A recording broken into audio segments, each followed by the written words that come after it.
Fox Sports. We are Fox Sports. We are San Diego.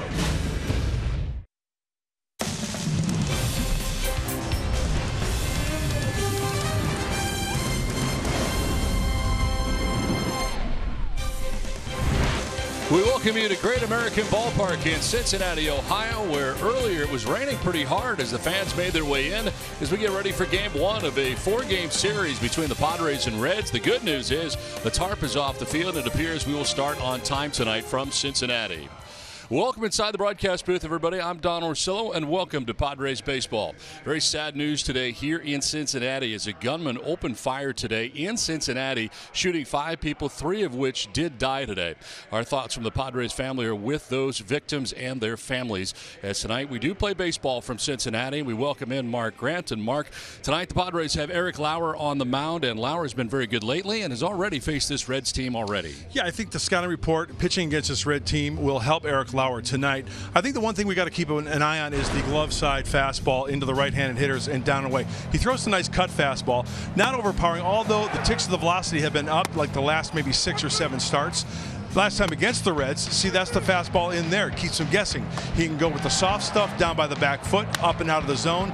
But, you know, if the off-speed stuff early for strikes is working for him, that fastball will sneak by these Reds hitters and hopefully keep the ball in the yard, too, because this is a hitter's ballpark. Cincinnati Reds have had a very disappointing season, but they've had some very good individual efforts on their team. You know, their infield for the Cincinnati Redlegs, 3 of them went to the All-Star game, and rightfully so, because you start off with Scooter Gennett. I mean, this kid, remember him with Milwaukee, really didn't have a chance. Well, here in Cincinnati, he's getting a chance. League leader in hits, average, and the opportunity's paying off. First in multi-hit games as well. Eugenio Suarez, they like this kid so much in the offseason, they signed him to a 7-year deal. He's the only player right now with at least 31 home runs, and he's driven in 100, so he's on to a great year. And Joey Votto, Mr. Everything. Great eye at the plate, more walks than strikeouts, uses the whole field. He's just one tough out. He's got a special gift. He knows the strike zone. He can hit well, leads the league in on-base percentage. That's a big key for these Padres in this series. We've got 4 games from Cincinnati coming up. And coming up, Mejia makes his first Padres start behind the dish. It'll make for a very good catching combination. Bob Scanlon will explain next from Cincinnati.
Pet Company, and by Cadillac. Visit your San Diego Cadillac dealers today.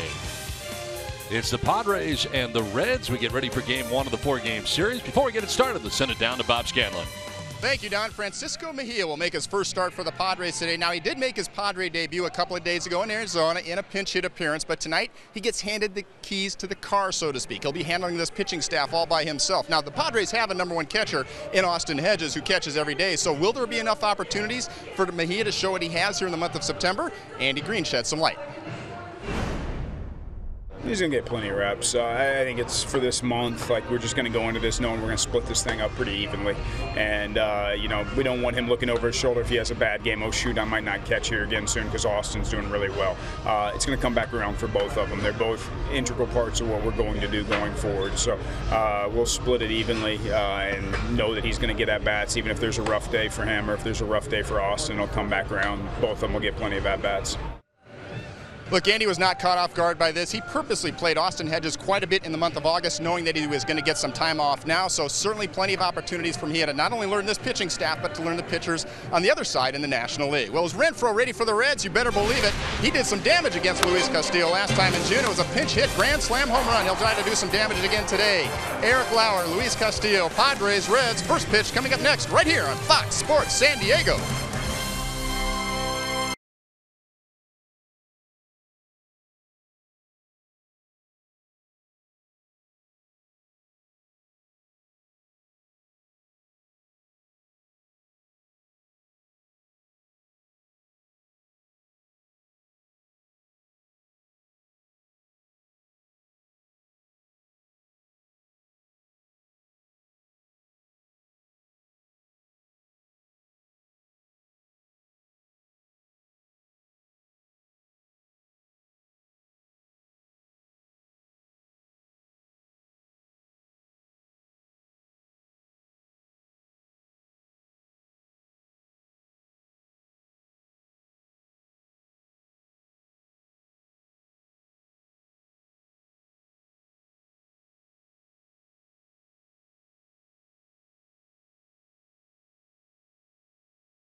Slam. On 1 and 2, he finally gets him with a curveball. And Duvall takes strike 3. Padres and the Reds getting ready for game one of this four-game series, and it's time now for Pick the Stick. Weigh in on Twitter for a chance to win $25 free play at Sequan Casino. Just hashtag I'm with the last name of the broadcaster you want to join forces with. If they win, you could win too. One random winner selected nightly, and you must be 18 and older to win. Follow us at Fox Sports SD for more details. I'm pretty much out of it, so I'm not even going to give you my pick. We got a race going on here. Not with me. Scanlon, Grant, yes. Pomeranz. It's tight. Stay tuned. It's tight. Going to be very exciting down the stretch run. Time now for the weather report, brought to you by your always sunny Honda dealers of San Diego County. Not so sunny here in Cincinnati. 76 degrees, northeast breeze at 4 miles per hour. 20% chance of rain for the remainder of the night, and a bunch of chances of rain for the entire 4 games. No batting practice. The tarp was on the field, so they got their hitting in the cages underneath. Field drains really well, though, because they're used to that type of weather here in Cincinnati, so we're good to go right now. Now the Padres rolling into town for the first of 4. Let's check out the Padres lineup brought to you by your San Diego County Toyota dealers. Travis Jankowski at the top of the order with Luis Urias is at second base batting second. Hunter Renfroe in left field just had an 11-game hitting streak come to an end.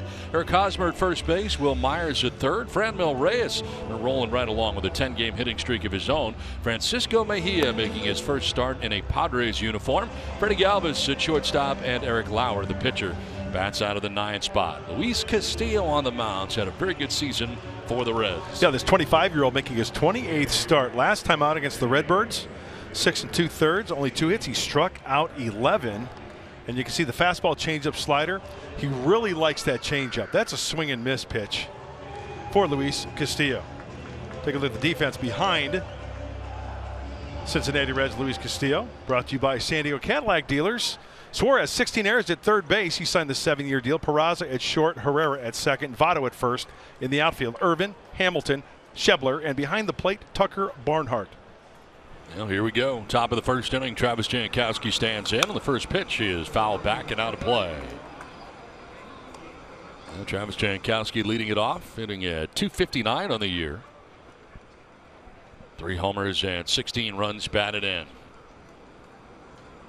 In on the grass at third is Suarez. This one fouled back to the screen. 0-2. Now Jankowski, Urias, and Renfroe here in the first inning for the Padres.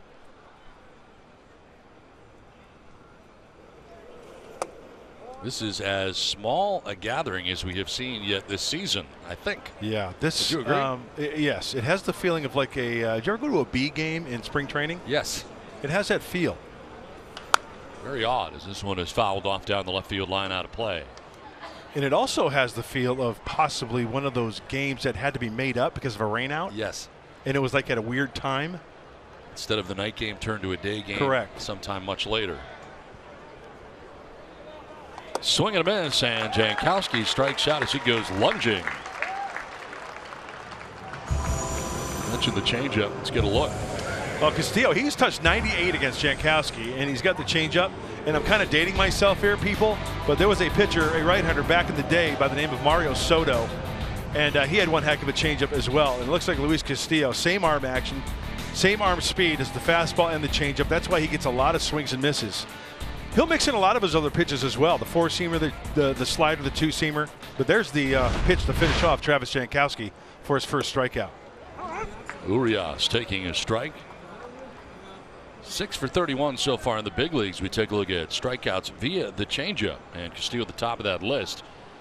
As you mentioned, career high 11 Ks in his last outing against the Cardinals, and that was in St. Louis against a very good Cardinals lineup. You know, I'm impressed with his arm speed, his mechanics. The ball definitely jumps out of his hand. He doesn't have that motion to where it's like a max effort guy. And I was surprised. Nice, easy, fluid motion. He touched 98 against Jankowski. A little spinner slider right there. Urias down on the count, 1-2. Castillo coming in individually at 8-11 into the year. Urias so far at the plate 6 for 31 out of the gate in the big leagues. 194 average.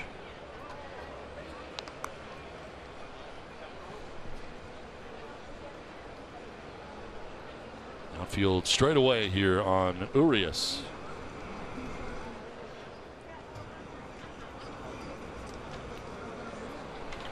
Swing and a miss, and he strikes out. Back-to-back Ks for Castillo. Off to the fast start tonight, 2 down. Let's take a look at the keys to the game, brought to you by your San Diego Honda dealers. Get an early lead, and the reason why I say that is because the Cincinnati Redleg team in their bullpen, from the 7th inning on, they're 50-3. After the 8th with the lead, 50-1. So that's important. And the base is empty for Suarez with the way he's swinging the bat. You've got Hamilton, Peraza, Votto. Keep them off bases when you face Eugenio Suarez. Yeah, absolutely. What a year he's had. 31 home runs, 100 RBIs, 291 average. And not a great deal of protection around him in this lineup either. This one is to third base off the lip of the grass. Tough hop for Suarez, but makes a nice play. Shows a good arm to get Renfroe. 1-2-3 first. The Reds are coming up from Cincinnati.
bottom of the first inning. Let's check out the Cincinnati starting 9. The speedster Billy Hamilton at the top of the order and in center field. Jose Peraza at shortstop at second. Joey Votto at first base in the 3 spot. Eugenio Suarez at third base. Philip Irvin is in left field. Scott Schebler in right. Dilson Herrera at second base bats 7th. Tucker Barnhart, the all-star catcher, bats 8th. And Luis Castillo, the pitcher, out of the 9 spot. With Eric Lauer on the mound tonight for the Padres. 23-year-old making his 20th start. He's an Ohio native. First big league start in his home state, the Buckeye State. And Eric sports the fastball, the slider, the curveball, the changeup. He'll cut that fastball as well. He's got to be all fired up. Billy Hamilton standing in on the grass at third is Myers. Always the chance he may try to drop down a bunt. Great speed as he takes strike 1. There's Myers, Strider 2 in at third base. Hosmer also right at the lip of the grass at first base. It's part of his game. Something he does very well, and they're aware of it. Yeah, below average as far as the on-base percentage. It's an even 300 for Hamilton for the switch hitter. You want to be around 330 or above. And once again, as we went over the keys, it's very, very key for Eric Lauer to keep Hamilton, Peraza, and Votto off the bases early.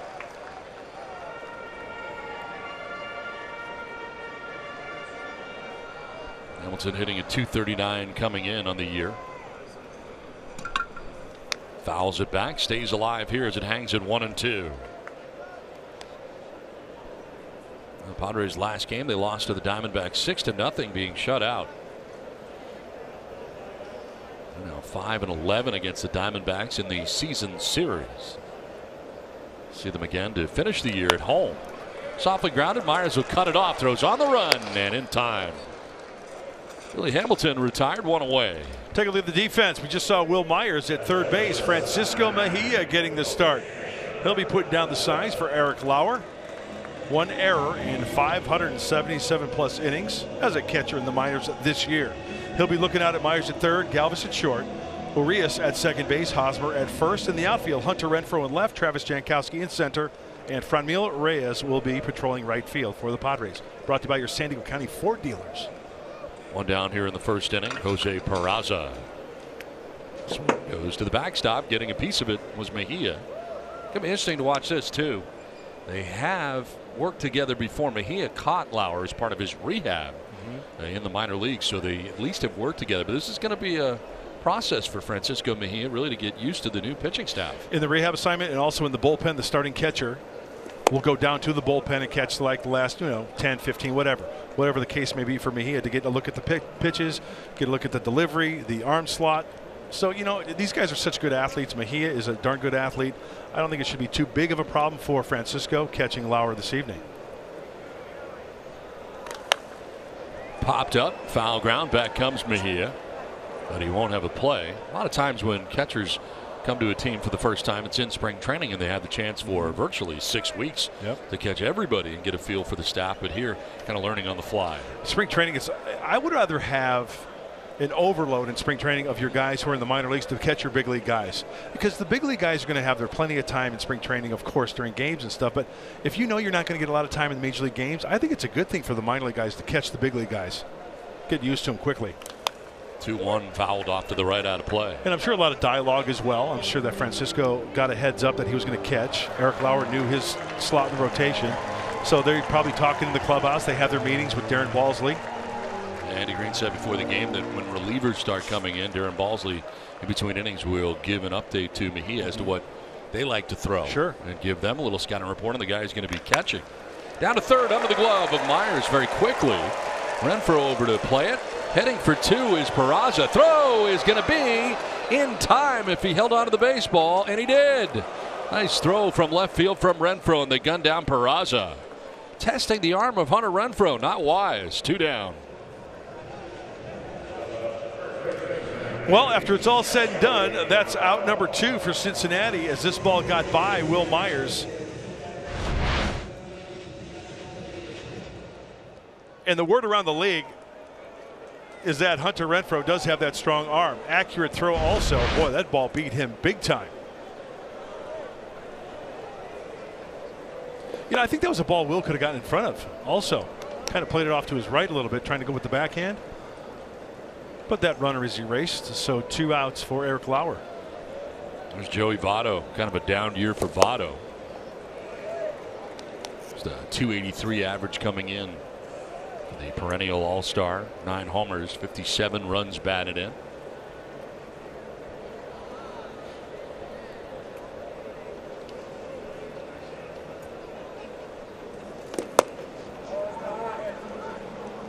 However, gets on base still quite a bit, a .420 on base. That's pretty good. Leads the National League. 42% of the time he's getting on base. That is incredible. Guy who generally walks more than he strikes out year in and year out. And what was Ted Williams? 480 career on base percentage?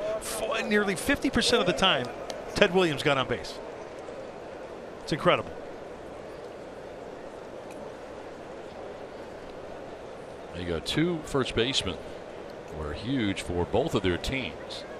In fact, highest paid in the franchise's history in both cases, Hosmer and Votto. Votto, 832 OPS, 200 points lower than what he had last year. Has 9 homers, averaging a home run every 48 2/3 at bats. It's the worst homer rate of his career. That will miss, and he walks again. A 2-out base on balls here for Joey Votto. Board with 2 away in the first inning. He's got such a good eye at the plate. That last pitch, man, that's a tough one to lay off. Almost looked like it got the corner down and away. But once again, Joey Votto is aboard. So 2 down, and Votto at first base. Eugenio Suarez, a third baseman. 31 home runs, 100 RBIs, career highs for him, an OPS of 925. Keep in mind, he missed 16 games in April with a fractured right thumb. So he's not been healthy for the entire year, but some great numbers for him, and he bats in the cleanup spot for the Reds. And they're expecting big things. They like him so much, they signed him to that the number on his back. Signed him to a 7-year deal. Some security for him and the ball club. Suarez jumping back out of the way of a pitch in. This team was 22 games below 500 under Brian Price. Jim Riggleman took over April 19th. Then they started to play some good baseball. Swept LA, they swept the Cubs, they won 2 out of 3 from the Cardinals and the Braves.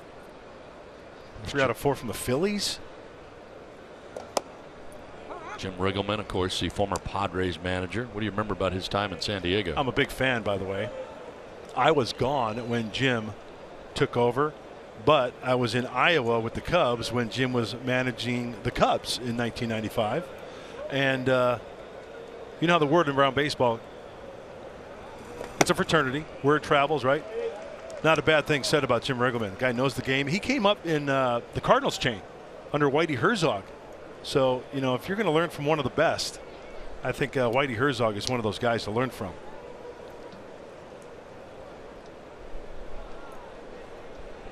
Two pitch coming to Suarez with Votto at first base. And it'll miss in, full count. Well, the first thing you notice when you look at Mejia behind the dish, not a big frame back there for a catcher. Not at all, huh? You know what, though? He's got some guns, though. The kid's pretty cut. He's strong. Talking to some of the coaches about Mejia. Don't let his frame fool you. Inside out swing and a foul. It's above the Reds dugout. They're housed on the first base side here at Great American Ballpark. He's got a cannon behind the plate. I'm anxious to see if the Reds, you know, they're not a team that's going to steal a lot of bases. They're ranked 7th in the National League. But you never know. He's got the front door open. He can throw down to first base, but not a big lead by Joey Votto by any means. I mean, he's literally a 1.5 feet off the bag. Yes, he did. He went around and strikes out. Home plate umpire Sam Holbrook rings him up. First K for Lauer. Done with 1 without a score from Cincinnati.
experience with the MLB Ballpark app.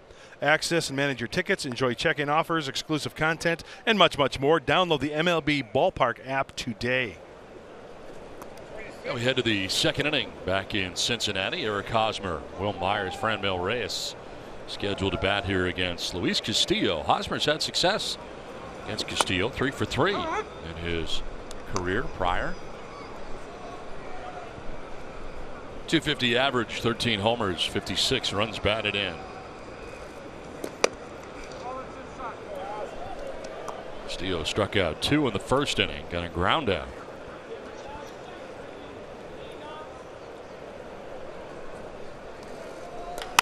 Chop to first base. Votto will flip to the covering pitcher Castillo for the out on Hosmer for out number 1. So 4 in a row retired by Luis Castillo to start the night for the Reds. I remember seeing Castillo last year.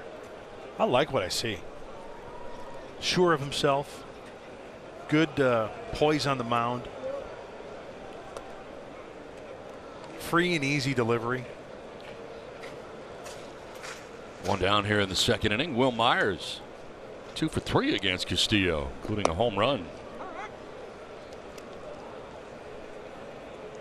Myers a tick under 250 now, 249. 10 homers, 31 runs batted in for Will.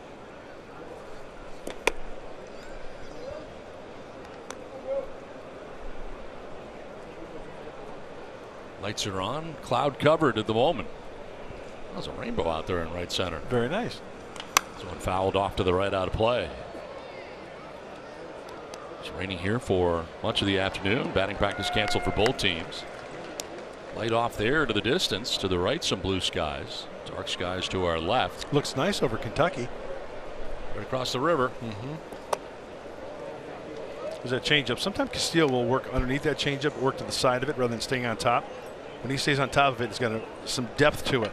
Fall off the table effect.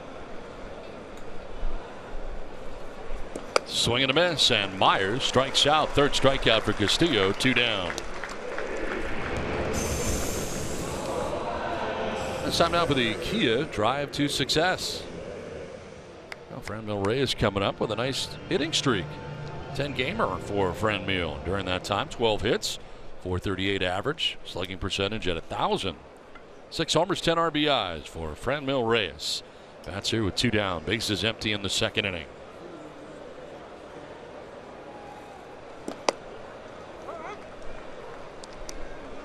You know, that 97, 98 from Castillo also has a little bit of movement to it, so good luck there.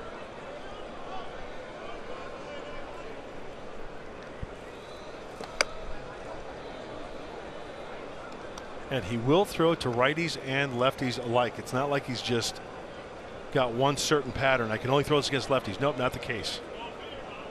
He threw into Will Myers to strike him out. Trying to pick up that outside corner at 98. He misses.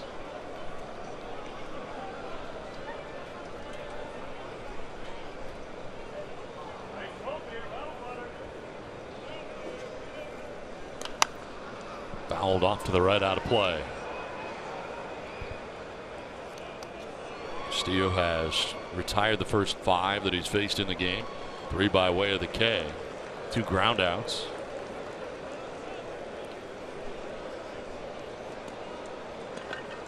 Pitch 25. Fouled off to the right again. This one will get up to the upper deck, off to the right side. You know, it doesn't matter what ballpark Franmil Reyes swings in, but this one right here, foul pole to foul pole. You just square it up, it's going to go. He doesn't have to try to oomph one out of here. He doesn't have to put his best swing on it. Not one of the bigger yards. No. In Major League Baseball. Grounded right to the second baseman, Dilson Herrera. Throws him out, and the Padres are down in order in the second. Inning and a half done without a score from Cincinnati.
Lauer going out for his second inning of work. A couple things to keep an eye on. Number one, first pitch strikes. The Cincinnati Reds are very aggressive. They've hit 358 on first pitch offerings so far this season. But Eric Lauer understands this, and the good news is he's been very successful against hitters swinging on the first pitch. They've hit only 235 against him, so let's keep an eye on that first pitch offering. The other thing, you guys mentioned the fact that Francisco Mejia had worked with him on a rehab assignment. Very important. Mejia himself said, you know what, not only did I get a chance to catch him, but I caught him on a day where he was throwing well. So I understand what he wants to do, how he likes to work when things are going well, and he plans to communicate a lot as well, guys.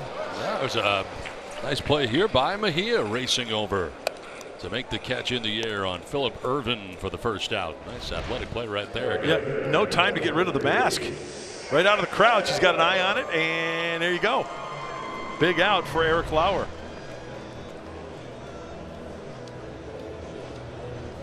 One down here in the second inning brings up Scott Schebler.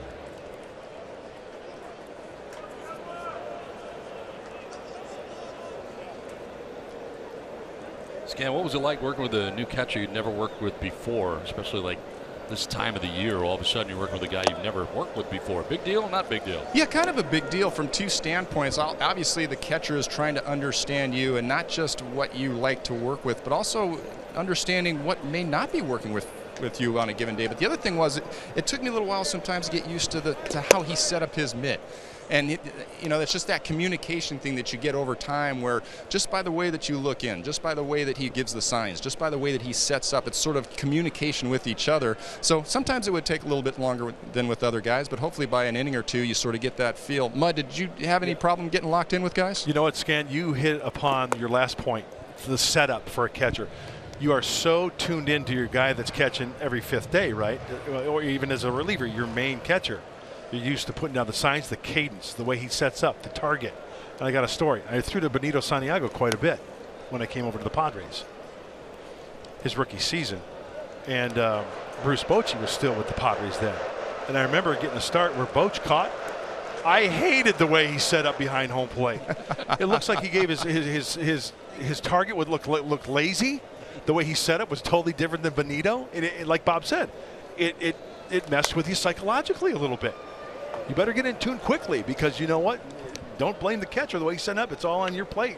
You got to make some good pitches. But yeah, he makes a good point about that. You know, and Mud, you've got to be comfortable talking with him, just like he wants to be comfortable being able to talk to you about pitch selection. There are times where you may have to say to him, hey, is there any chance that you can set up just a little bit earlier? Or if we're going to go inside and we know we don't want to throw it for a strike, go ahead and, you know, set up a few inches in off the plate if you want. So the communication has to go both ways.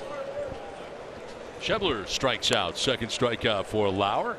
Two down here in the second inning. This looked like the heater from Eric Lauer. Let's check it out. Lefty on lefty, and got in on him at 93. Very nice. So Eric Lauer with the sneaky fast heater, tying him up.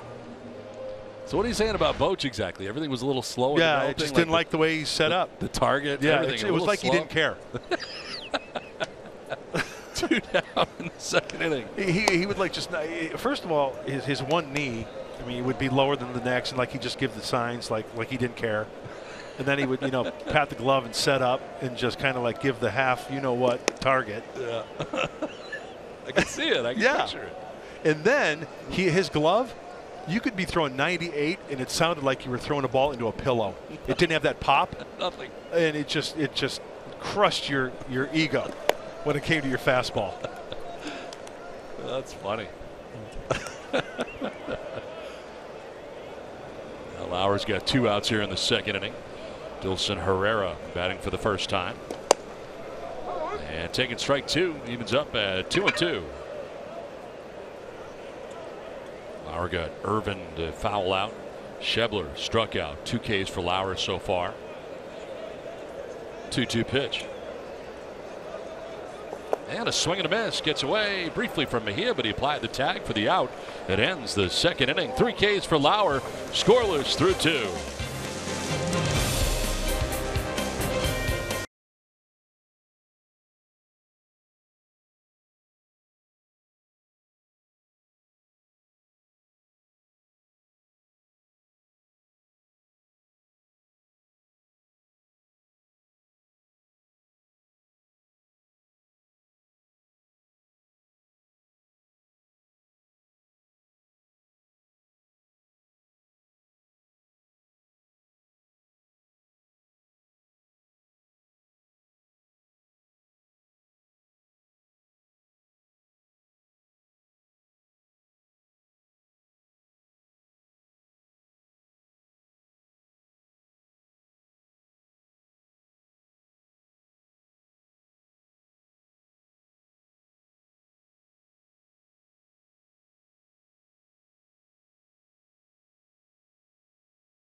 Brought to you by Petco, the pet company. Back in Cincinnati, game 1 of a 4-game series between the Padres and the Reds. The Padres have been down in order twice already in this game. 3 strikeouts, 3 groundouts for Luis Castillo so far today. And here is Francisco Mejia, his second plate appearance coming up here with the Padres. Struck out in his only other plate appearance. That was in Arizona, coming off the bench to pinch hit. And he has a combined 0 for 3 this year at the big league level. 1 game with the Cleveland Indians earlier this season. A couple things I like about Mejia being in the mix now. Switch hitting catcher. That's cool. Drives one towards deep left center field. Back goes Irvin towards the track and the wall. That ball's gone. Francisco Mejia in his first start, first plate appearance, homers to left center field. His first career big league home run. Now, welcome to the Padres, Francisco Mejia. 1-0 San Diego. I went back to Ohio, but my city was gone. City wasn't gone. This pitch is gone. That's the other thing I like about Mejia. He's got some pop in that bat. Congratulations, Francisco Mejia. No pretending right there. That was nice. A great start to his Padres career. I said he had some pop. Yeah. He does. Now Freddie Galvis drives one towards right center field. Back goes Billy Hamilton towards the track. At the wall, he'll make the catch right in front of it. That'll go a long way to Hamilton, but Galvis retired for the first out here in the 3rd inning.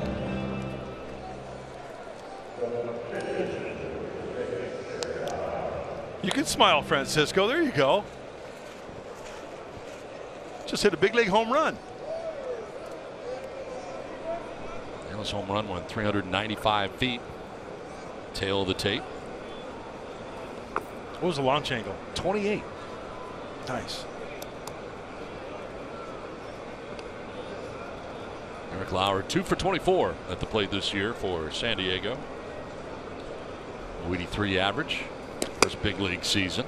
Pretty healthy hack right there. 1-1. Now Castillo beating the Cardinals in his last start.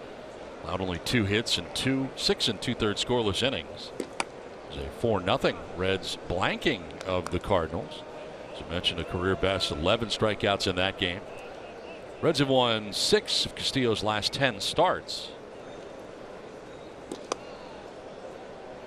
Lost to the Padres June 3rd in San Diego. Gave up 4 runs in 4 2/3 at Petco Park.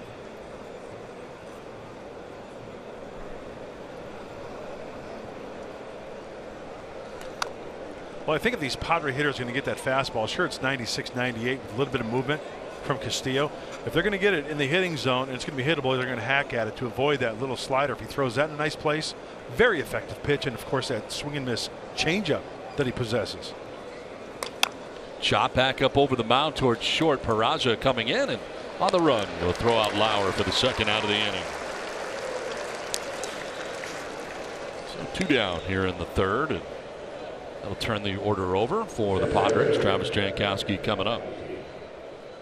Well, that is now 25 home runs allowed by Castillo, 3rd in the National League in that category. Credit Travis Jankowski here, very slowly getting to the plate. His pitcher just had to run down to first base. Professional courtesy? That is a professional courtesy. That's a good teammate right there. By design. Took a little extra time working on that bat. Some guys would even, you know, stroll slowly up to the batter's box, outside the batter's box, bend down and retie your shoe to give your pitcher a little bit extra time to get back to that dugout.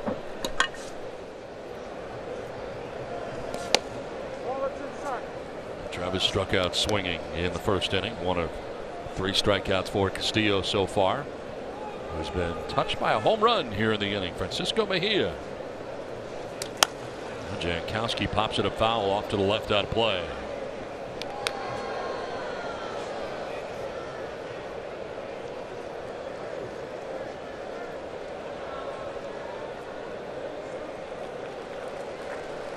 Have been 0 for 3 on the season in the big leagues between the Indians and the Padres, but a home run. This goes to left. Irvin coming in. Makes the catch. It ends the inning. Leadoff home run for Francisco Mejia has given the Padres a 1-0 advantage. His first big league home run. Padres lead it 1-0. Welcome to San Diego, Francisco Mejia.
Half of the third inning. And with the lead now on the hill is Eric Lauer, as his battery mate Francisco Mejia has homered. And the Padres lead it 1-0. Here is Tucker Barnhart lead it off for the Reds. Batting out of the 8th spot. .252 average coming in for Barnhart. 9 homers, 41 runs batted in.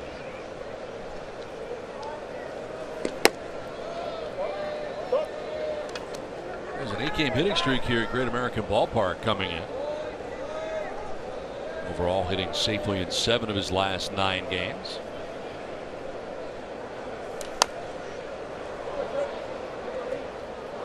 What a Gold Glove last year. Yeah. Tough to do when you got Yadier Molina in the same league. You know, just thinking the same thing. He's kind of cornered the market on that, don't you think? Yeah, pretty much. And you know how the years run in together, right? So please forgive me. Was he hurt a lot last year or was it this year? This year. Oh, it was this year. Yeah, he got hit in a not so good place. That's right. Was he hurt last year as well? Surgery. I don't know. I know he was this year. Yeah.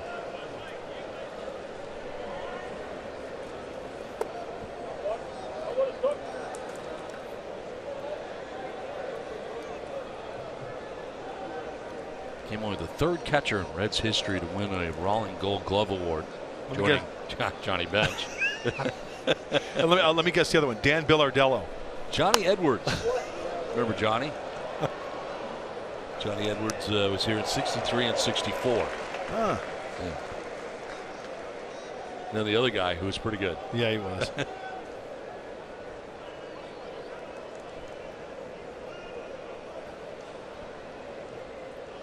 Full count to Tucker Barnhart, leading it off here in the home half of the 3rd inning. You know, nice little nugget about Johnny Bench. He was the first guy to one-hand catch because he had the hinge in the glove. He was like one of the first catchers to use that hinge. If you look at the old-time catcher's gloves, you remember it was like a big donut all the way around, right, with the webbing. And well, you had to catch with 2 hands because you couldn't squeeze the glove tightly. So Johnny Bench comes around. It's got the single hinge glove to where he can catch with 1 hand. Strike 3 call. Barnhart didn't like it. Takes with him the 4th strikeout for Eric Lauer. 1 down. Left side command of the fastball. That's what I talked about when we opened up this ball game. But how about the breaking ball? Right there, 84 on the inside part of the plate as well. Freezes up. Tucker for the strikeout. Good pitch. One down here in the third inning. Brings up Luis Castillo. Pitcher's got 6 hits. 6 for 49 on the year. A 122 average coming in. Second season in the big leagues. Overall 103 average.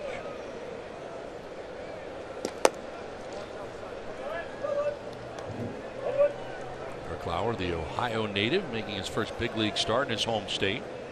Grew up in Northeast Ohio, rooting for the Indians. It's a first-round pick by the Padres out of Kent State. He's got a contingent of friends and family on hand here for this game tonight. And pitching great so far.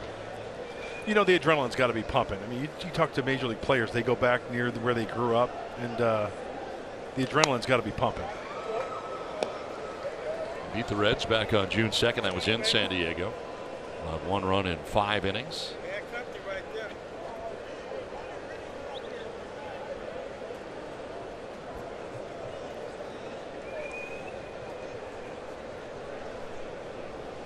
Castillo strikes out. 4 strikeouts in a row for Lauer. 2 down in the third inning. Oh, he went after Castillo as if he was a number 2 or 3 hitter. Finishing him off there after the foul balls with the breaking ball down and in.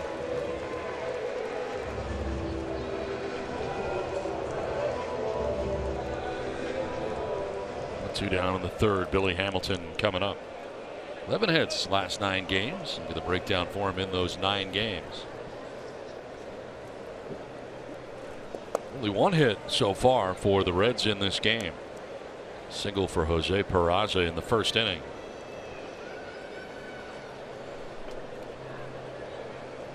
Pitch 50 for Lauer.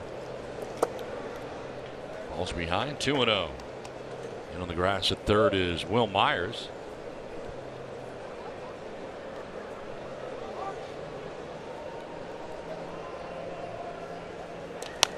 Fouled off to the right, out of play.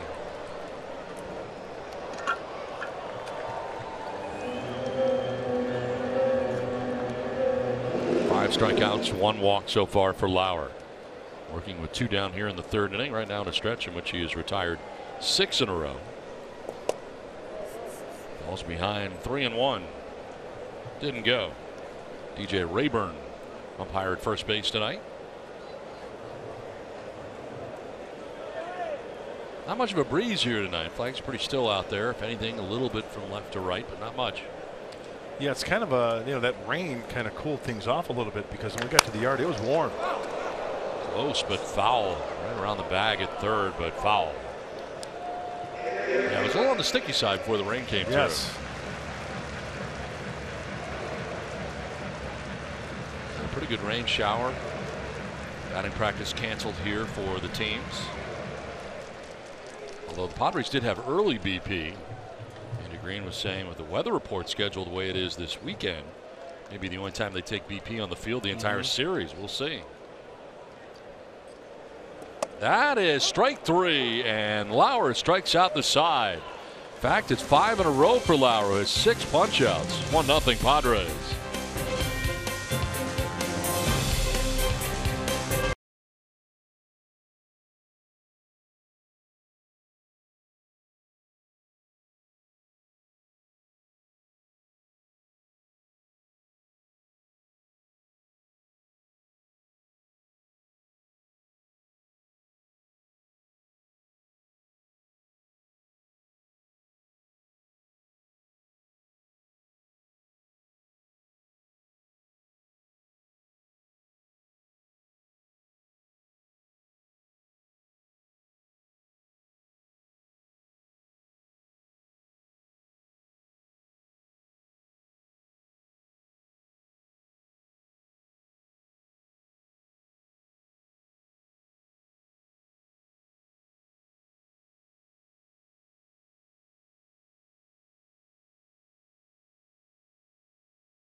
Struck out 6 through the first 3 innings.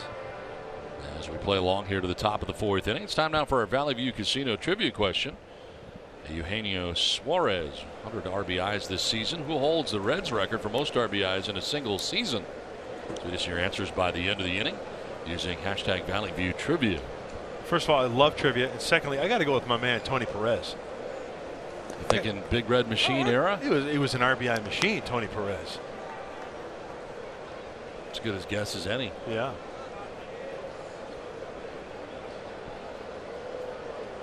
Urias leading it off here.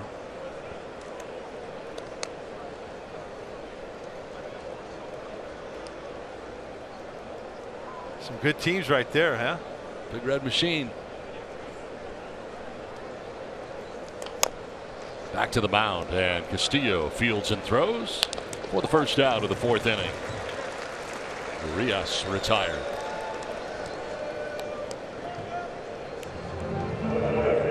So 1 down brings up Hunter Renfroe.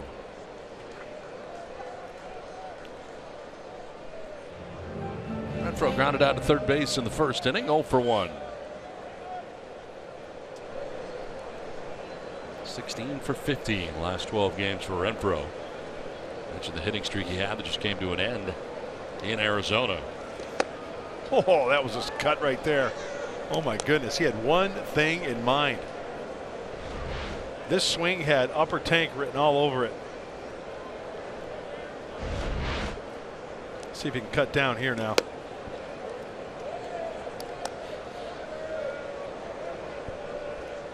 Well, Tuesday had that 11-game hitting streak come to an end. He had 348 during the 11-game hitting streak.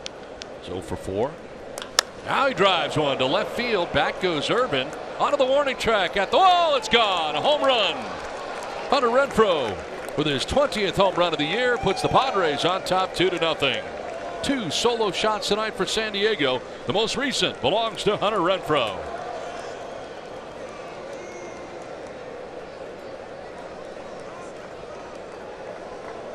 Well, he had that free swing where he nearly came out of his shoes. It looks like this next swing that we're going to see with the home run is a little bit more controlled.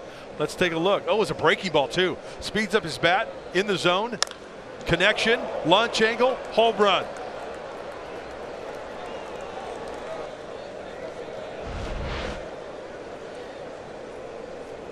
Well, 2-0 Padres. 1 down here in the 4th inning. Let's see, after giving up those home runs, Castillo, maybe he's getting a little ticked off there. Maybe have a tendency to overthrow a little bit, and that's when things can backfire for a pitcher. And maybe the Padres can take advantage of that.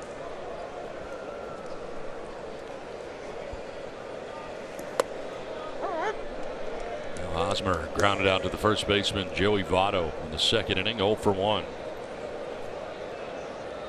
On base in each of the last 7 games.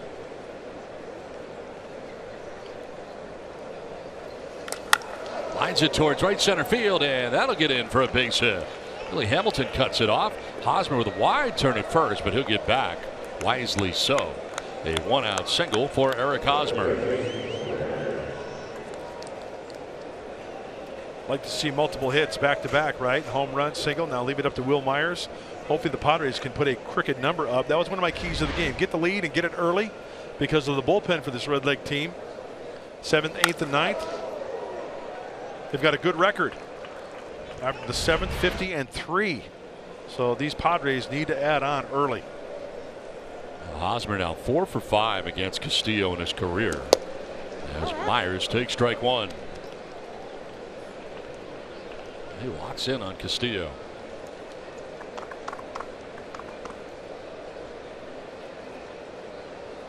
One out of the inning. Hosmer at first, held on by Votto.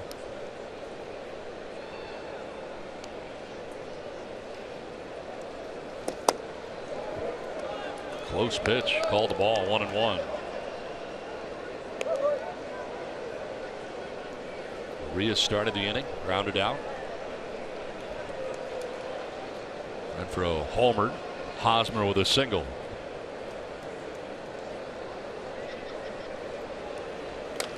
Now chopper towards shortstop. Peraza can't field it. Got a glove on it. Ends up behind him, and Myers will reach at first base. Error charge to the shortstop Peraza. Another reason why these Padres need to take advantage is this. Wow. Played it off to the side a little bit. Just a little bit. There's a better angle at it. Trying to circle it, play it off to the side. Wondering if the Peraza maybe had a chance to maybe play that big hop. Anyway, it's a break for San Diego. Multiple base runners now. 2 on, 1 away, and Franmil Reyes. Reyes grounded out to second base to Dilson Herrera in the second inning. 0 for 1.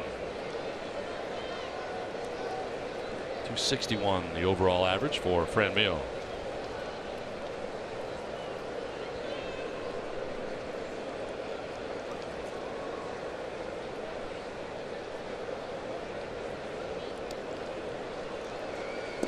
Talking about the home runs allowed by Castillo earlier.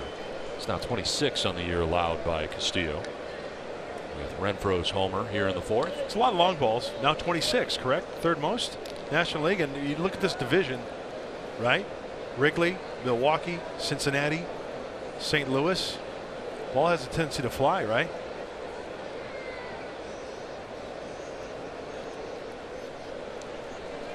Swing and a miss, and it's 1-2. Pittsburgh's pretty fair, wouldn't you say?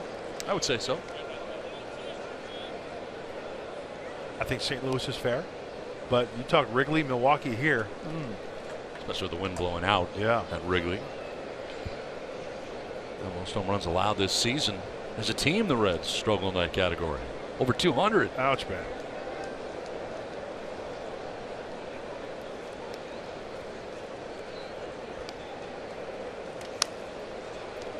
Hangs at 1-2.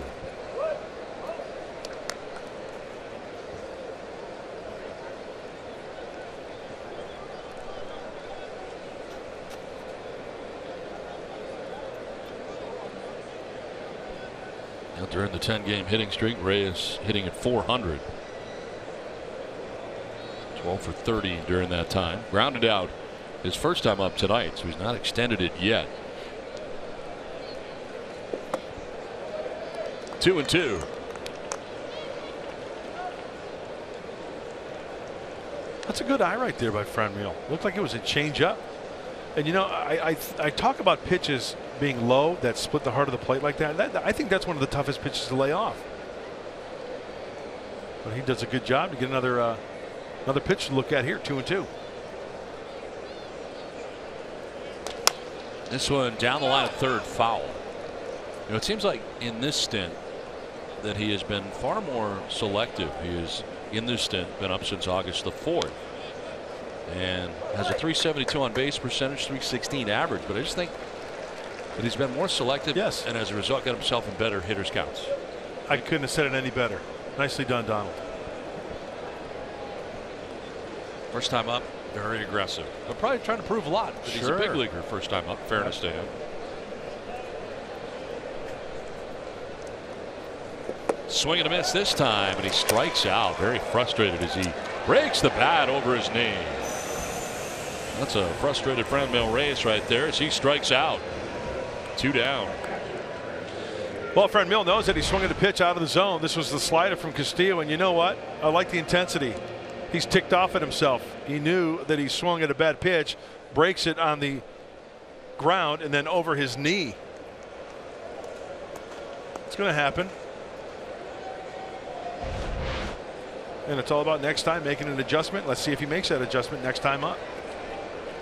2 down. Runners at first and second. Francisco Mejia homered in the 3rd inning.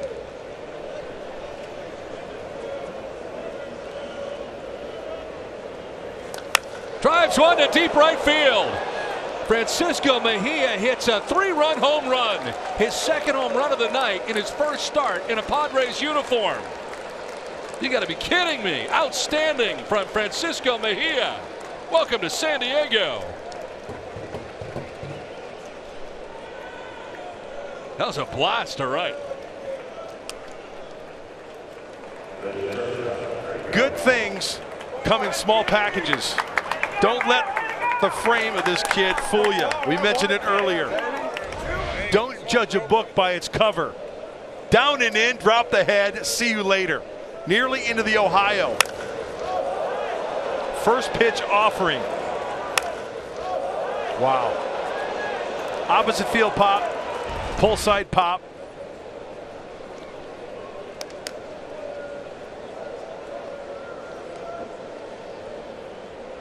Three-run shot, and the Padres have a 5-0 lead. As Freddie Galvis takes pitch outside.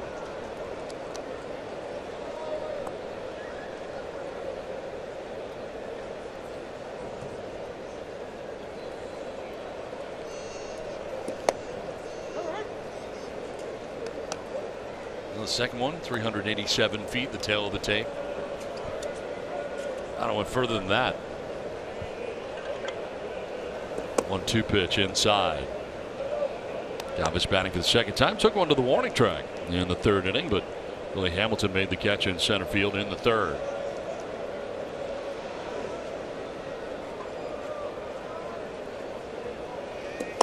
Swing and a miss, and Galvis strikes out to end the inning, but the damage has been done. 2 home runs in the inning for the Padres. Hunter Renfroe got it started with his 20th of the year. Give the Padres a 2-0 advantage, but they're not done. Mejia with his second home run of the night. 3-run shot. Padres have a 5-0 lead at the end of 3.5 from Cincinnati.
Mejia with not 1 but 2 home runs in his first start in a Padres uniform. Very impressive. Him going the opposite way to the 379 marker here at Great American Ballpark, and then first pitch offering down and in. He was all over it. A good looking swing, aggressive swing.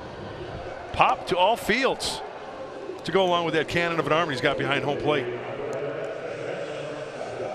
Renfroe with a home run of his own to get the inning started. Reliving the swing out there. Working his hands. It's 5-0 San Diego. To the bottom of the 4th inning we go. This is the first time that Castillo has allowed 3 home runs in a game this year. And now 27 on the season that he's allowed, 3 tonight. Jose Peraza leading it off here in the 4th inning.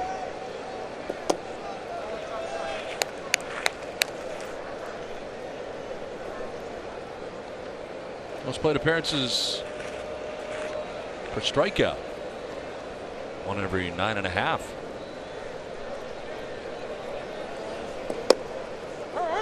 Strike over the inside corner. Leads in that category.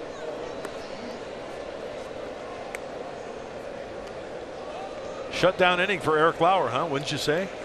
After this 4 spot in the 4.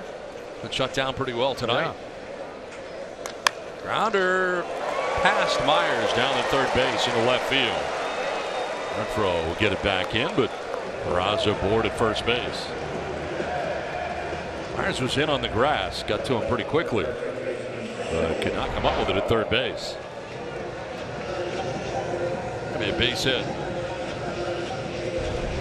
Second time Peraza has gone down there in that direction. Last time he tried to leg it into a double, was thrown out by Hunter Renfroe. Did you see Will's reaction right there? Judging by that reaction, he thinks he probably should have had that ball. I think he should have had that ball. Lead runner on here for the Reds in the 4th inning. And it brings up Joey Votto. Votto walked in the 1st inning.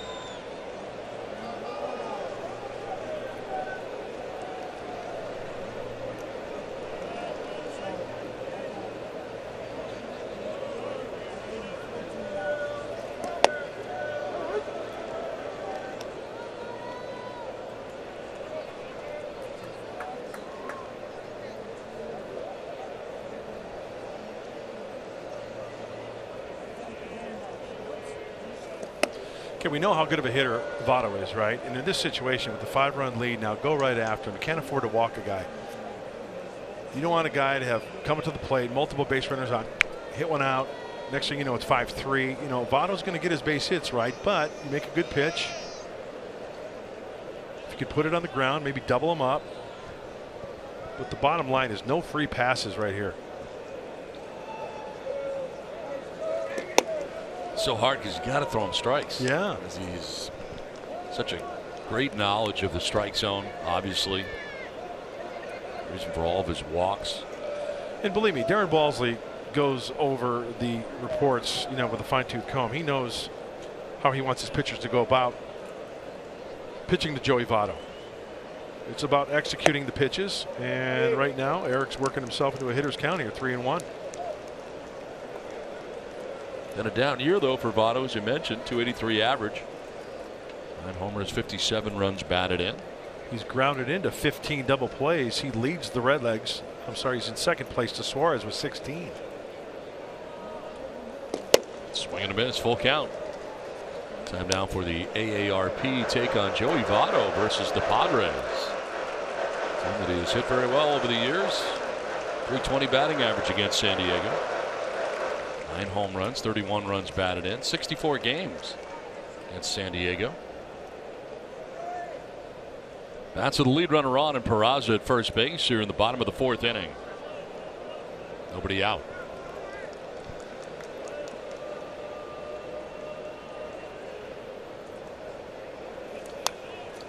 Foul back, we'll do it again.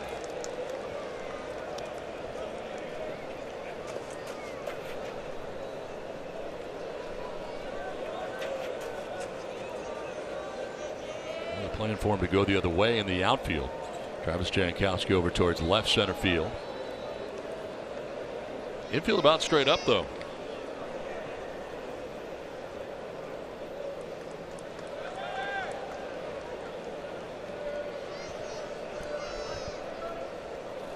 Foul back to the screen, still 3-2. You like your chair you're in right now? That's okay. Yeah. What's going on? Is there a problem with my chair? What's that? Is there a problem with my chair? No, I just find out if you're happy with your chair. I like the chairs here in Cincinnati. I like our booth. We got John on camera. Never cared about my chair before, ever. Got the lovely and talented Audrey, our stage manager. Great crew here in Cincinnati. How's your chair? Audrey, I got bags under my eyes. That's Bush League. Ball 4 and Votto down to first base. Second walk allowed here by Lauer. First 2 have reached. It's time to answer our Valley View Casino trivia question. Eugenio Suarez has 100 RBIs this season. Who holds the Reds record? Most RBIs in a single season. Tony Perez. George Foster did. That's the year he hit 50 home runs, right? 149 RBIs, 1977. Yeah, I think George hit 50 home runs that year.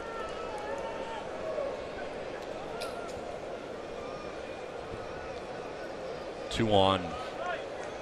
Nobody out here in the 4th inning. Base hit and a walk, and Suarez. Chance to do some damage. Will take strike 1. Struck out looking in the 1st inning. Total of 6 strikeouts in this game for Lauer. And we talked about the double play done. Votto 15 times this year double play. Suarez, as I mentioned, leads the team with 16. And Eric Lauer has a double play in order right here.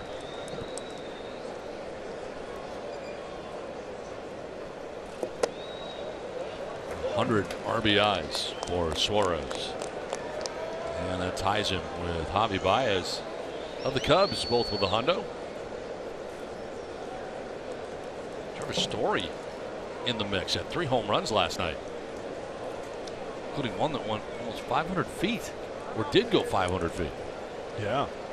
This one, kind of a conversation at the mound here now as Mejia heads out, and so does Urias.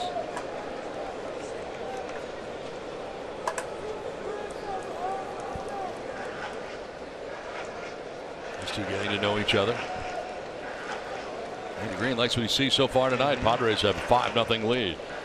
There could be a number of things right there. How you want to go against this guy now, 1-1, even in the count. Can you see the signs? You want to stay the same sequence with that runner on second base. Urias was in on the meeting as well, so he's on the same page.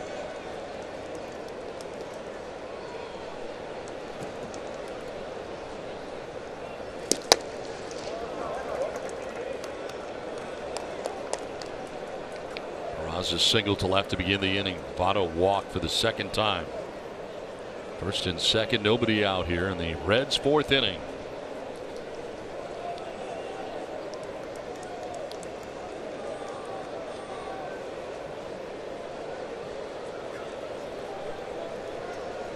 Suarez, inside out swing, fouling it off to the right, out of play.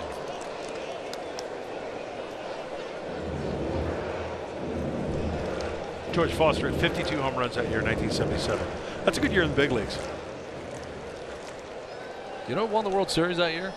77 was the Yankees? I think it was Yankees. I think Is that the Yankees, Kansas City? no, they were Series in the playoffs in the ALCS. Yeah, that's what I'm talking about. Is that when Chambliss hit the walk-off off Mark Littell? I don't know, it's 77 or 78. Yeah. I always get those years mixed up. And you know, those World Series are right in my wheelhouse too. In high school, right? Reggie with 3 home runs. Oh my gosh. They won the World Series here, of course, in 75 and 76. They did not in 77. The year that Foster hit 52 home runs. Right.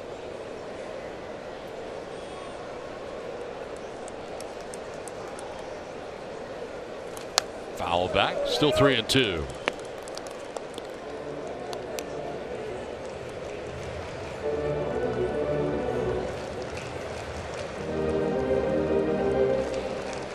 .71 pitches now for Lauer. He's off the backside, grabbing the rosin. He's had to work hard here. Toughest part of the order, no doubt, for the Reds, dealing with 2, 3, and 4.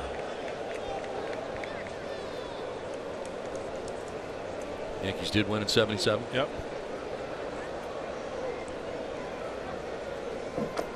Down and in, and he walks. Suarez, back-to-back walks allowed by Lauer. All of a sudden, the Reds have the bases loaded with nobody out.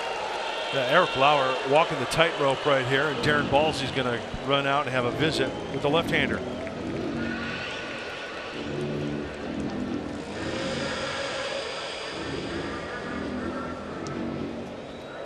Eric kind of losing that release point a little bit. Obviously, those walks back-to-back. Cannot be tentative right here. Got to be aggressive in the zone. A good pitch here right out of the gate. Hopefully get a first pitch swing, get a grounder somewhere. Take your chances to find a glove.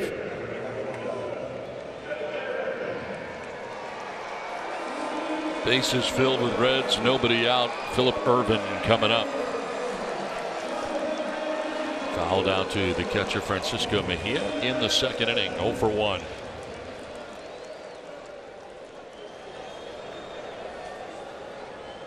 Bases filled here with Reds. Raza, Votto, Suarez.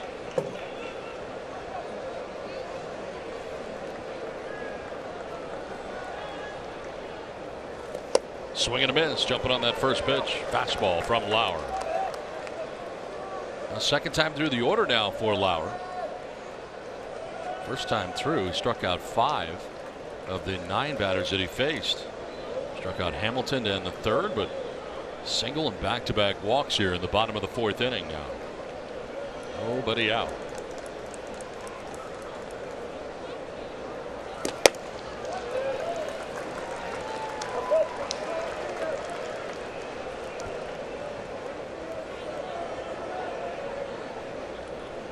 Six Grand Slam home runs. The Reds tied with the Indians and the Red Sox.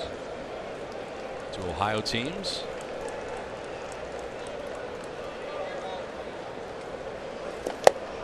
One and two.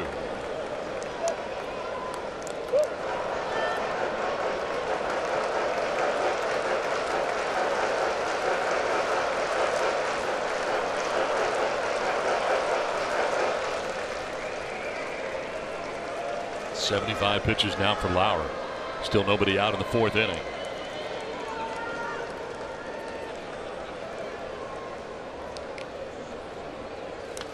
Fouled off. Still 1 and 2. 6 strikeouts so far in this game. Lauer could use one right here. See Irvin kind of choking up a little bit as well, trying to get good bat control, just putting the ball in play.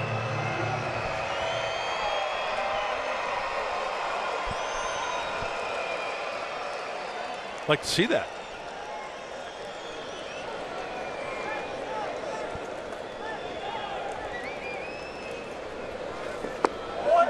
Two and two. A big pitch coming up right here.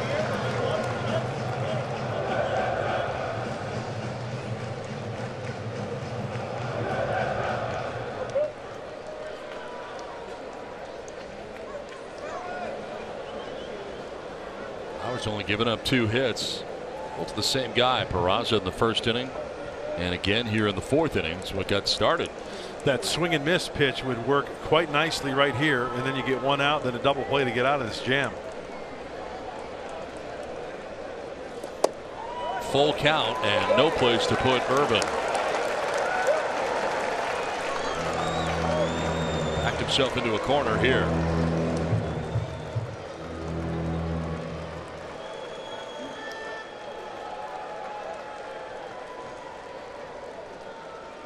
To the rosin again.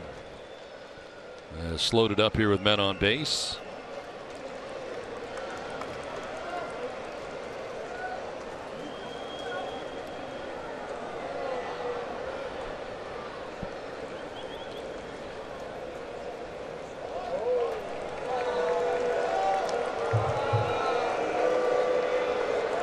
Crowd getting a little antsy as he backed off again.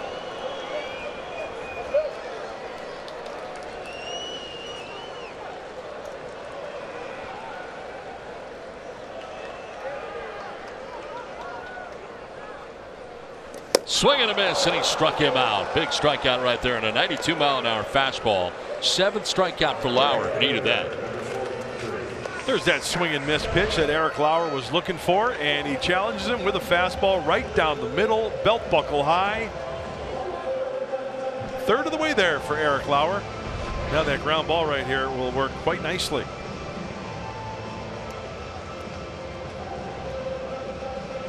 Bases loaded, 1 down. Scott Schebler coming up. He struck out swinging in the second inning, 0 for 1.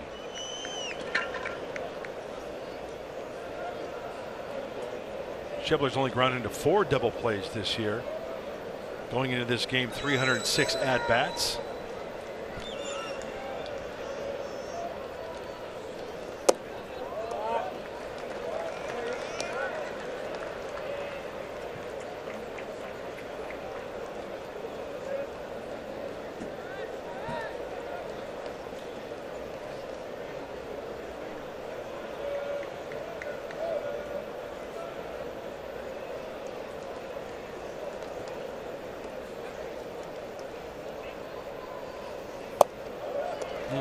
Takes ball 2, 2-0. Only had 1 career grounded into a DP with the bases loaded. Fresh off the DL, a sprained ACL joint. Came off on Saturday. That's here, bases loaded, 1 out in the 4th inning. Strike call, 2-1. Grabs that outside corner.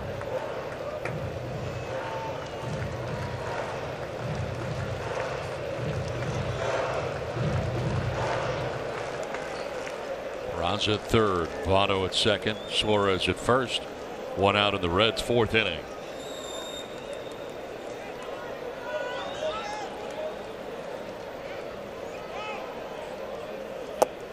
3-1. Almost slipped there at the end of the delivery for Lauer.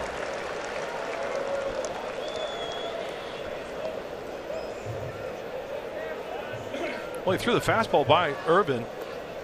I'm not saying that would be the same thing to do here to Schebler, but in this situation, I've always thought quality down around the knees. But then again, you know what? A hitter, you got to think he's getting a little froggy too. He's got a couple runners out there. He could swing at a bad pitch. Swing and a miss. It was a good pitch, 92, a little bit up. Full count. Another challenge. 92 right down the middle.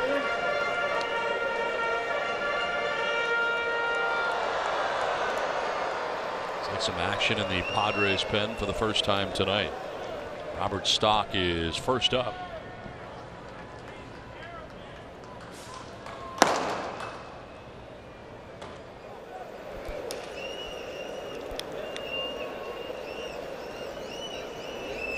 Schebler strikes out looking. He flipped the bat, thought he had ball 4. Gets the bad news from Sam Holbrook. Back-to-back Ks for Lauer with the bases loaded. 2 down. There's that knee-high fastball. Pitch prior to that one, up above the belt buckle, swung out and missed. This one, right at the knees. A nice frame job by Mejia. See how he stuck that? See how still his glove stayed when this ball entered his glove? Stick it! And he gets the call right at the knees. That's nice. 8 strikeouts now for Lauer. It's career high. Did it also on July 10th against the Dodgers. This is driven to left. Renfroe on the move. Hunter will dive out there, and he makes the catch. Hunter Renfroe with a grab in left field. Spectacular grab at that.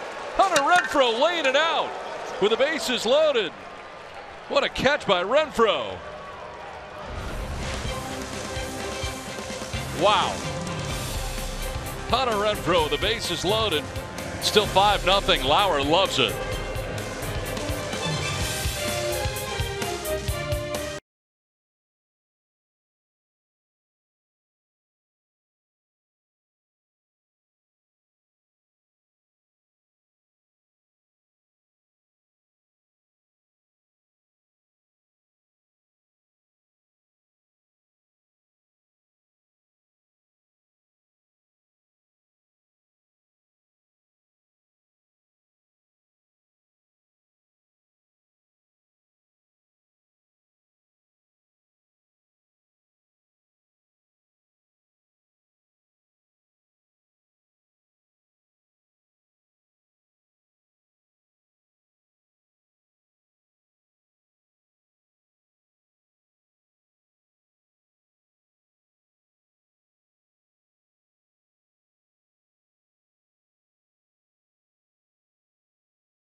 All right, Mike and Mark, thanks very much. Back here in Cincinnati, where the Padres have a 5-0 advantage. What a catch by Hunter Renfroe. Incredible.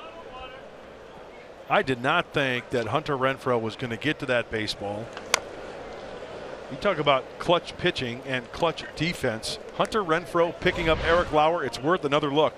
The right-hander is up. Herrera, this ball is going to be hooking. And at the last second, Hunter Renfroe, the tuck and roll. And the catch. Jose Perella pinch hitting for Eric Lauer here in the 5th inning. Perella 249, 3 homers, 30 runs batted in. 86 pitches total for Lauer as Perella strikes out. That was a taxing inning, no doubt about it. Most certainly was. When you looked at Eric Lauer out on that mound, you know, it's hot and humid down in that field, and taking a lot out of the left-hander. You know, 86 might feel like 106. And Darren Balsley and Andy Green know more than we will ever know, so they feel it was time to get him out of there. Well, bases loaded, nobody out. He got out of the jam. Travis Jankowski batting for the 3rd time.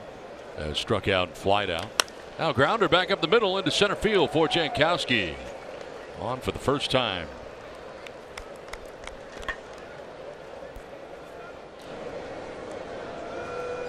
One out, one on, and Luis Urias coming up.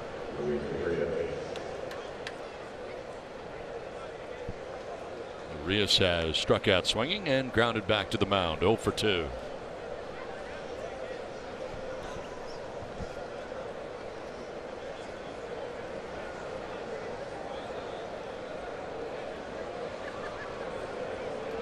Darwin headed out there, the pitching coach.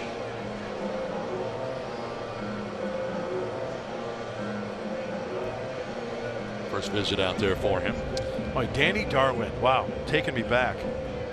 Remember him as a Houston Astro, as a San Francisco Giant later in his career. A lot of sliders from that right-hander, Danny Darwin. Trying to calm down Castillo a little bit. 3rd time around now for the young right-hander.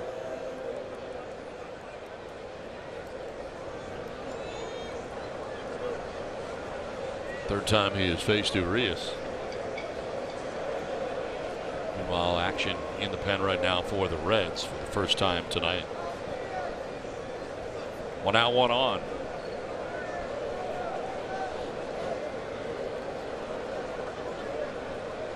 Starting to stop at first for Jankowski, but a pitch outside. Not sure if he didn't like the jump he got or if he was just bluffing over there. Matt Whistler up in the pen right now for Cincinnati.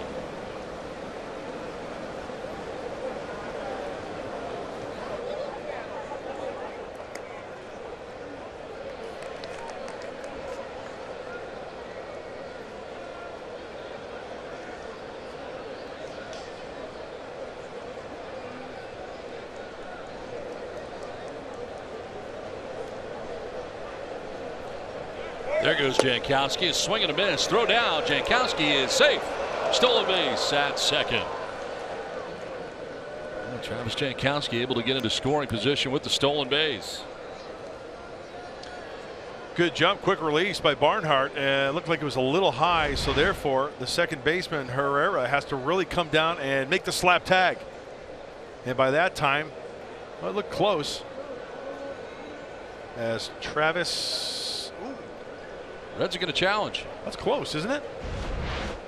Yeah, pretty close. Remember, the call on the field is safe. We'll see if there's enough there to overturn it. That was a very quick tag by Herrera on the high throw. Yeah, you're right, because the throw was high. Yeah.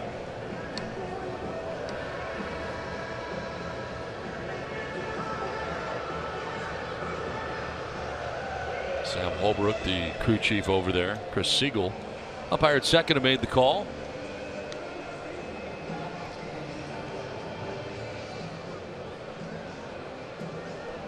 Wow. Pretty close, which makes it hard to turn over, I think. Yeah, I think you're right. Is there enough evidence to overturn it?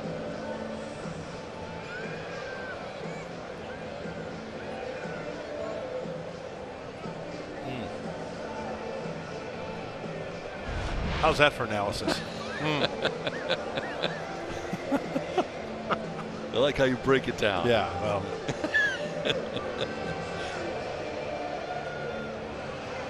I mean, if we were to, on first contact of glove to Travis and then stop it there to find out where his hand is,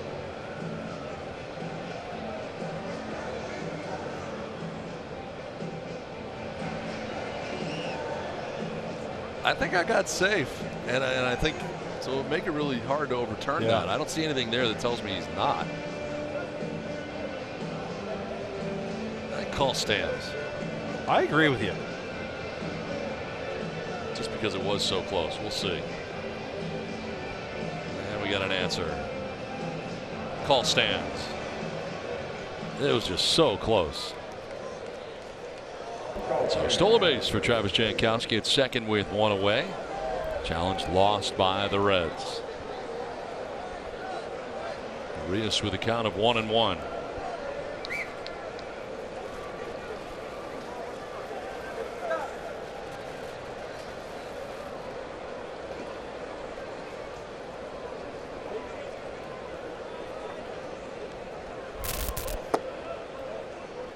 Two and one.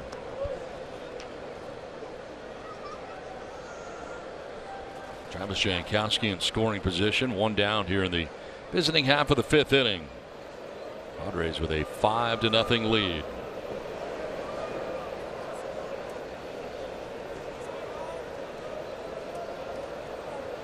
Bluffing is Castillo. He spiraled off the backside, but no throw.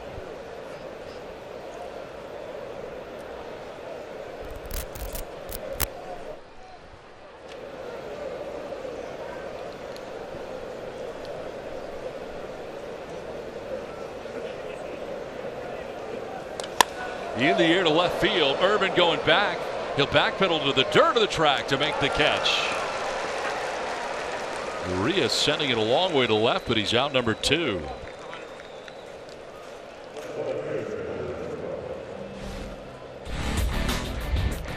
Let's take a look at StatCast AI powered by AWS. 97 on the exit velocity. 27 on the launch angle. It was a breaking ball that was left in the zone, speeding up Hunter Renfroe's bat.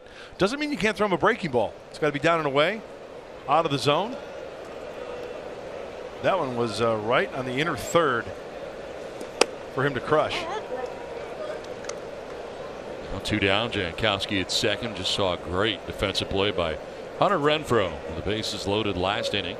He's contributed offensively too. The solo home run of his own in the 4th inning. 20th home run of the year now for Renfroe.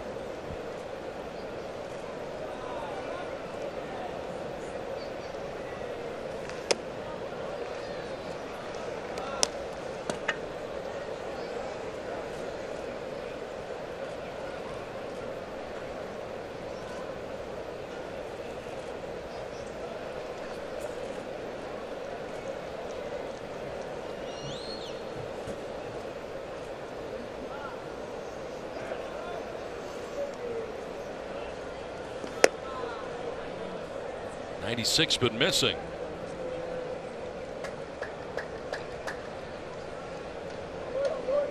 Castillo giving up a run in the 3rd, 4 in the 4th inning, and biggest problem has been the home run ball. He's allowed 3 home runs in his outing, working here with 2 down in the 5th inning.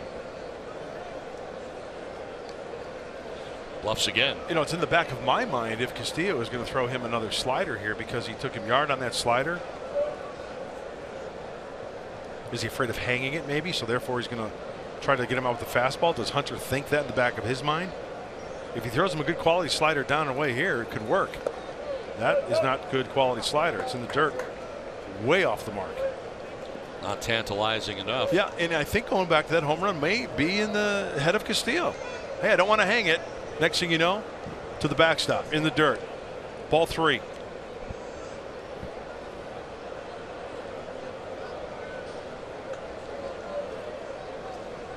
'80th pitch coming up here for Castillo of his outing. And Renfroe does chase it. Full count down.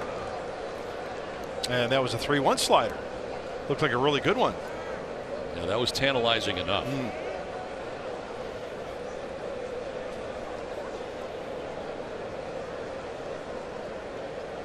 2 down. Jankowski at second base. And a payoff pitch. Swing and a miss, and he strikes out Renfroe. 7 strikeouts for Castillo halfway through. 5-0 Padres.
coming up here, and Padres have a new pitcher as Eric Lauer was hit for in the top half of the inning as Robert Stock takes over. A couple of days ago, Robert Stock was on the hill against the Arizona Diamondbacks. He's appearing in his 23rd game. He can touch 100 miles an hour. Strikeout per innings pitched. Boy, lefties taking better swings off the right-hander at 283 clip, 215 for the righties. So Lauer left after 4 innings, giving up 2 hits, no runs. He walked 3 and struck out 8 for 86 pitches. Not to go long enough to make himself eligible for victory as Stock takes over here in the 5th inning. And I'm not going to lie to you. Obviously, Andy Green, MC, manager's choice. He knows more than we do. It's got to be really frustrating, though, with a 5-0 lead for a pitcher, right? Because you got to get 5, like you mentioned, to get credit for the victory. Especially pitching out of that bases loaded, nobody out Yes. jam. And pitching so well tonight, only gave up 2 hits in 4 innings.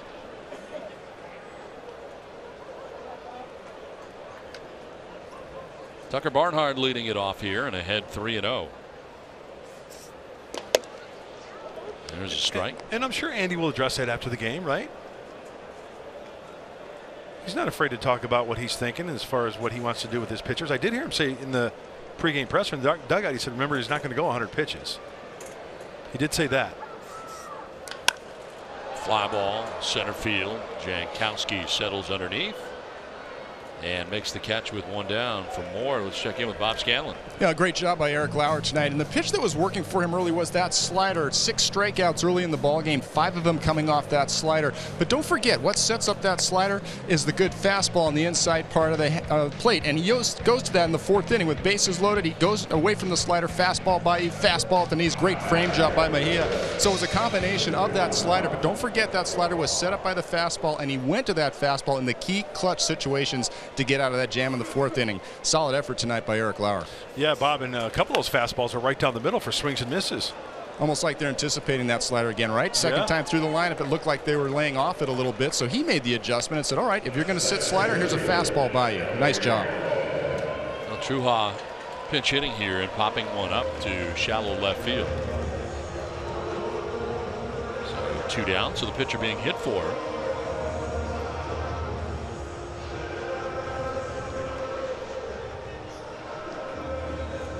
Brings up Billy Hamilton, top of the order.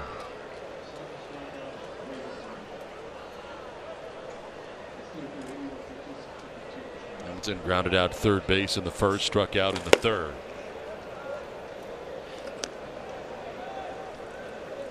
That's the night for the starter for the Reds.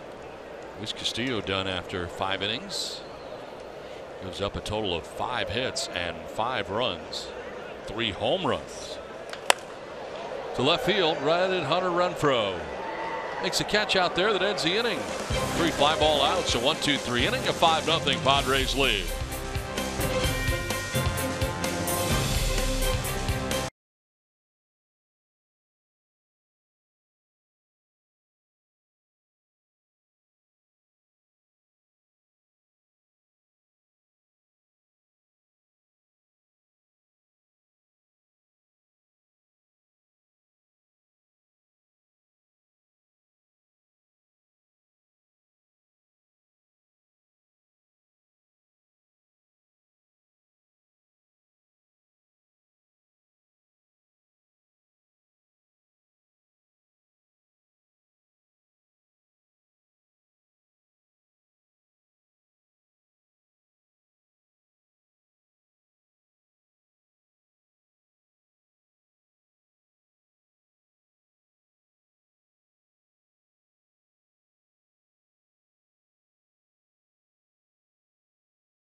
pitcher, as Luis Castillo was hit for in the bottom of the inning, and Matt Whistler, been warming up earlier, now comes into the game for the Reds. Well, Matt was promoted from Louisville on Friday, and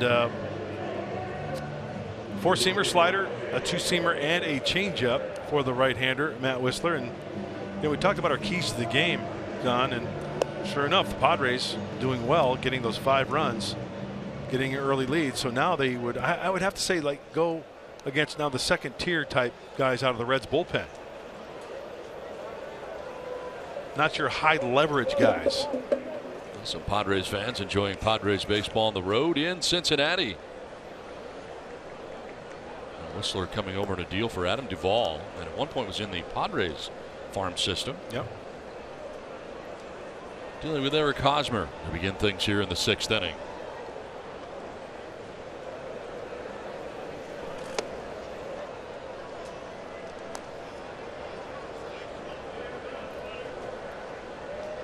Hosmer has grounded out to first and singled to center.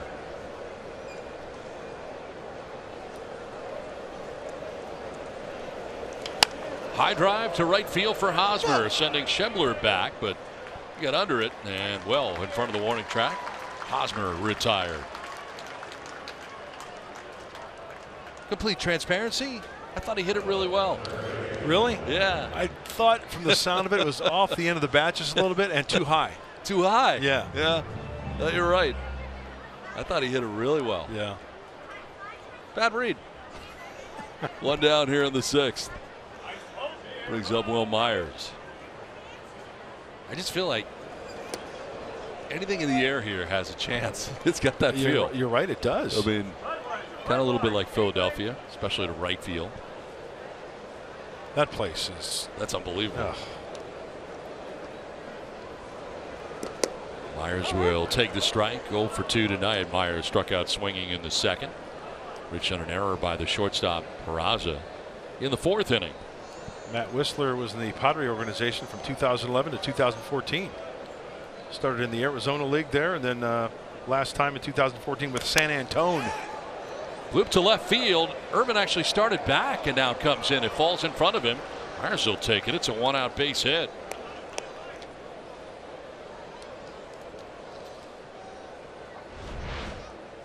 Talk about bad reads.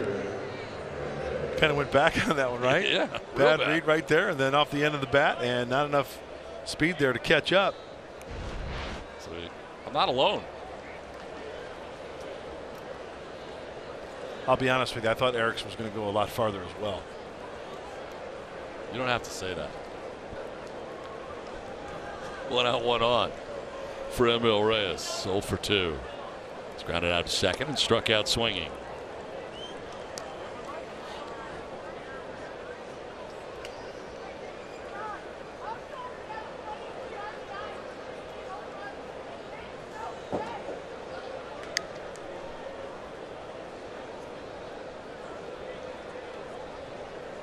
Myers with a pretty good sized lead at first base. Reyes fooled on that pitch. 0-2. It's had a frustrating night at the plate. Grounded out in the 2nd, then struck out swinging in the 4th. Broke his bat and then broke it over his leg. A la Bo Jackson style. Yeah. Except Bo didn't break it on the ground first. He just broke it over his leg. No, the bat was intact. Full, no breaks or anything. And then remember the one over his helmet? Yes. Remember when he held it on his helmet and he snapped it? This was what happened after the strikeout. First he breaks the end of it and then just takes care of the rest. I'm not saying Franmil's not strong enough to do it just over his leg. He probably could. Yeah.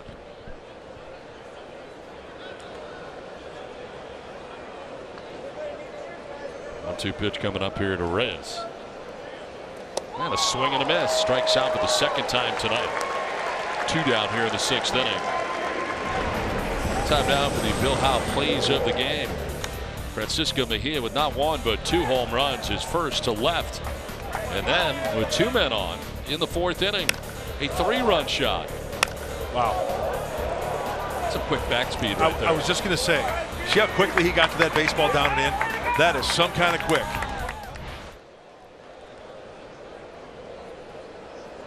over in the Brad Hand, Adam Simber deal from the Cleveland Indians.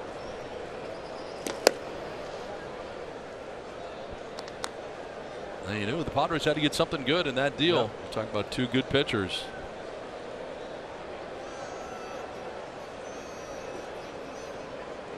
If you think back to last year when there was talk about Brad Hand going at the trade deadline, he did not.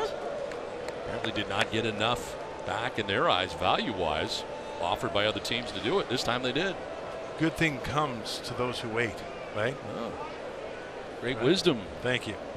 Sometimes the deal you make is the one you don't make. Takes it high here, 2-1. Is there any other cliches I can come up with? I'm sure there are many in your toolbox.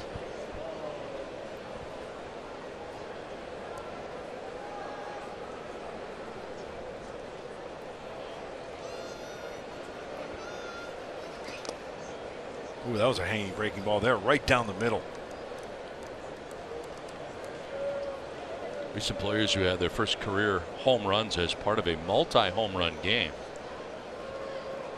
Juan Laureano, Rhys Hoskins of the Philadelphia Phillies, and Will Margot, April 7th of last year, 2 home runs against San Francisco. Matt Cain, right? Yes, I think so. Runner goes, and a ground ball sharply hit to second. Herrera's got it, and for the first time tonight, Mejia is retired. 5.5 done tonight in Cincinnati. 5-0 Padres.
At a 1-2-3 inning, so back out there for the 6th. His team, the San Diego Padres, with the 5-0 advantage.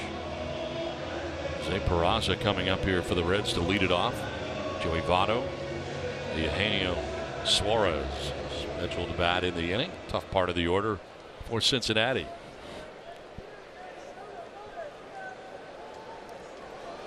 Peraza's 2 for 2. All that was against Eric Lauer, both singles to left field.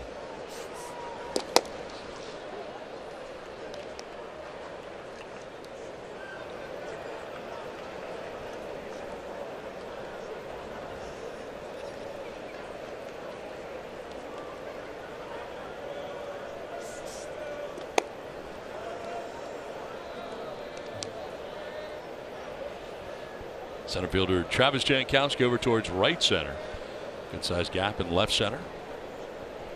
Yeah, this is the part of the game where, and Robert Stock knows this. Softly lined and into center field. Just went down to get that, and Peraza 3 for 3 in the ball game tonight for the Reds. I was just going to say, the Reds got to earn their way on, right? No free passes, because a game like this, it could change very, very quickly with the long ball. As we mentioned, the Reds in the home run category, they're 10th in the National League. Not really a threat, but still, doesn't mean you can't come back. And Peraza just slows up his swing. But he swung as hard as that pitch was thrown, and he dumps it into shallow center field. Double switch coming up here for Andy Green. Robert Stock giving up the leadoff base hit to begin the inning. Got a pitching change from Cincinnati. Looks like Castillo coming in. 5-0 Padres.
Debut against the Cincinnati Reds, and he struck out the side in impressive fashion. Joey Votto, Eugenio Suarez. Adam Duvall goes down swinging, and the rookie left-hander walks off, punching out the side. That's a nice major league debut for Jose Castillo. Well, now he is in the game here against the Reds. Again, this time in Cincinnati. Comes in with a runner at first, nobody out. Padres with a 5-0 lead, and Joey Votto the batter. I like this matchup. Jose Castillo's having a good year, and against the guy who's got an on-base percentage that's the best in the National League. 29th game for Jose, and really good splits. Lefties 147.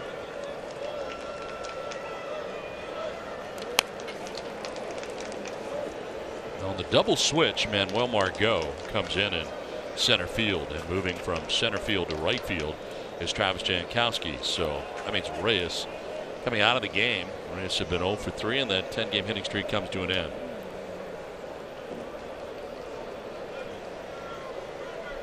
Joey Votto has walked twice. Kind of a late swing there, fouls it off. 1-2.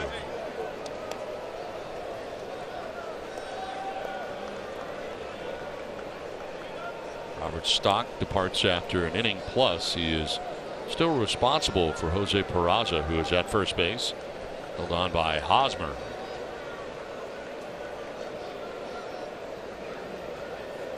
Ooh, that's a good pitch. Upper left-hand corner for a strike. You know what, though, with Joey Votto at the plate, you're not going to get that call. That's a strike. 2-2.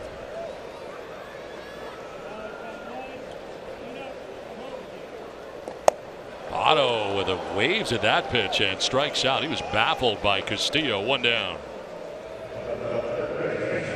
I tell you, Don, I'm so sorry. You know what? Look, you don't. I'm speechless. You don't see Votto take a weak hack like that at all. I've never ever seen Joey Votto take a hack like that. This is a bad hack. Why? Because it's a great pitch by Castillo. That's big league, brother. 1 down, runner at first. Eugenio Suarez. We'll take strike 1. Suarez struck out swinging in the first inning, walked in the 4th inning.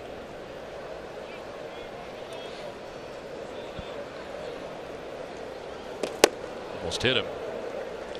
94 and running in. What do you think that does for the confidence of Jose Castillo? Just punching out Joey Votto again. Gotta help. Right. Did it in his debut. We saw that. And getting him on the slider.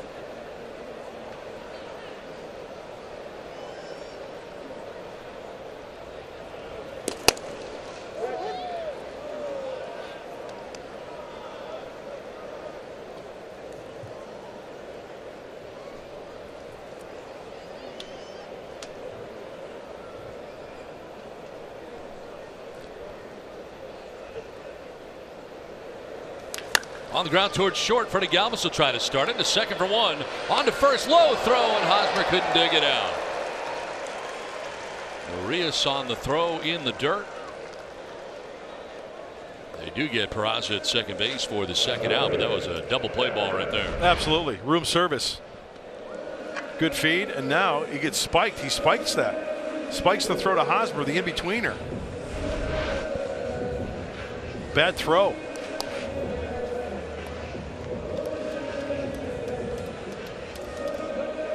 Two down. Suarez at first, and here is Phillip Ervin.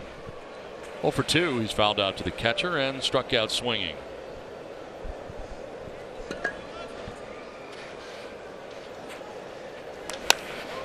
To left field, where Hunter Renfroe waits, makes a catch, and ends the 6th inning. To the 7th we go. Padres on top 5-0.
His first start, and he homers to left field. And Hunter Renfroe, solo shot of his own, started the big 4th inning for the Padres. Home run number 20 of the year for Renfroe. Francisco Mejia again, this time a 3-run home run. Padres with a 5-0 lead. Bases were loaded when Hunter Renfroe laid it out defensively in left field and made a spectacular catch. It's a good offense, good defense. We play on here to the 7th inning. And leading it off is Freddie Galvis. Matt Whistler back out there again. A.J. Ellis in the ear of Francisco Mejia now. Yeah, there's the professor, A.J. Ellis, you know, knowing the pitchers, knowing the hitters, going over whatever part of the game they might be going over just to refresh or help out Francisco Mejia.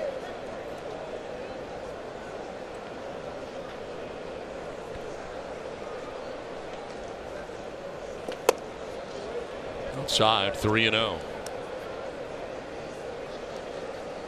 Freddie 0 for 2. He's flat out to the warning track in center. Struck out swinging.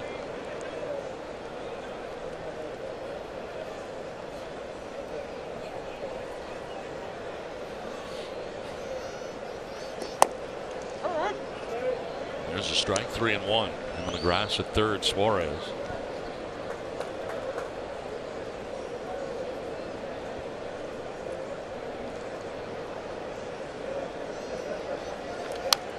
Full count now. Whistler battles back against Freddie Galvis. Galvis now, Margot next into the game as part of a double switch, batting out of the 9 spot, and it's back up on top for Jankowski as the Padres bat here in the 7th inning.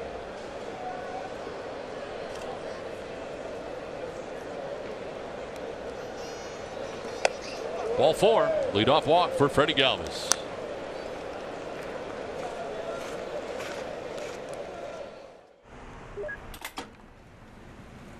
Arco, quality top-tier gas for less. 5-0. Padres on top. Nobody out here in the 7th. Leadoff walk for Freddie Galvis. And here is Manuel Margot for the first time tonight.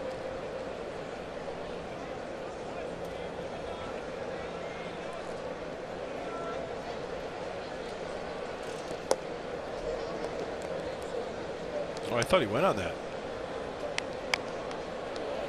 They don't.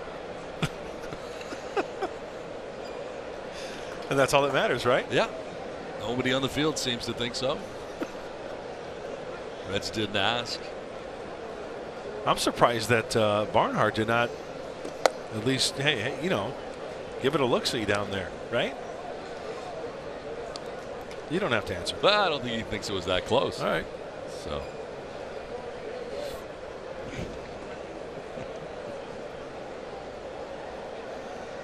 Two-0 pitch. This is sharply hit by the dive of Peraza at short into left field. And well, Margot with a base hit as Galvis will take second. First two Padres have reached here in the 7th inning. Mentioned earlier how quickly a lead can change here, and Padres need to add on. Good for Manuel Margot on the double switch coming in, hitting this ball sharply past Peraza. The ball squared up nicely. Not even close. Flipping that lineup to the top. 2 on, nobody out. Travis Jankowski now the chance to do some more damage. Singled, stole a base last time up. And he's bunting, dropping it down third base way, and the catcher jumps out there. Barnhart fires to first, sacrifice. It's the runners in a scoring position, and Galvis to third, Margot to second. This copyrighted telecast is presented by authority of the San Diego Padres and may not be reproduced or retransmitted in any form. The accounts and descriptions of this game may not be disseminated without the express written consent of the San Diego Padres.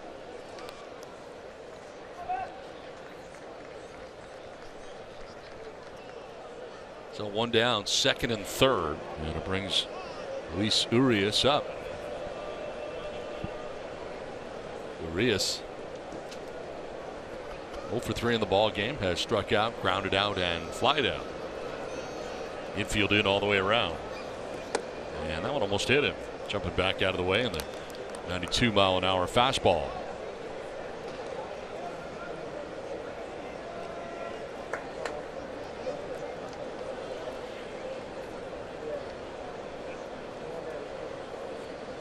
Urias has struck out, grounded out, flied out on the night, and bats here with 1 out in the 7th.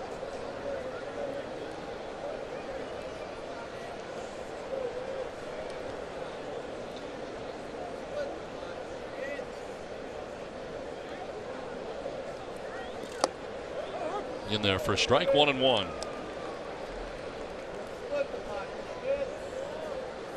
Second inning of relief for Matt Whistler. Luis Castillo started this game, and he's on the hook. Action in the pen now for the Reds. Right-hander Stevens up in the pen. In the air to left, Phillip Ervin, left fielder, getting himself ready as he will make the catch. Tagging is Galvis. Throw plateward is going to be off the mark, and the Padres get another run on top 6-0. Sac fly for Urias, and the Padres lead it 6-0.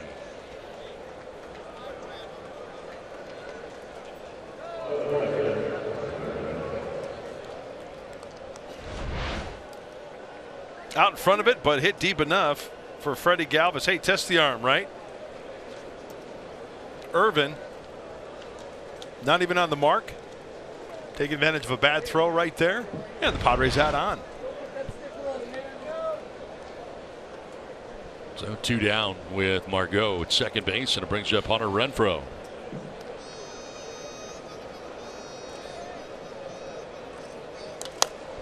popped up. Foul ground. Back comes Barnhart, but he won't have a play. Behind the screen.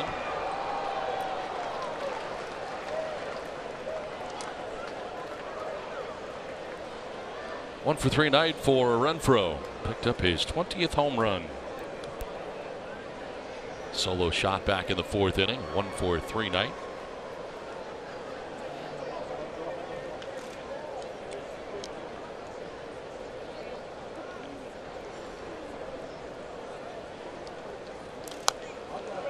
Fouled off again. 0-2. First of 4 between the Padres and the Reds from Cincinnati.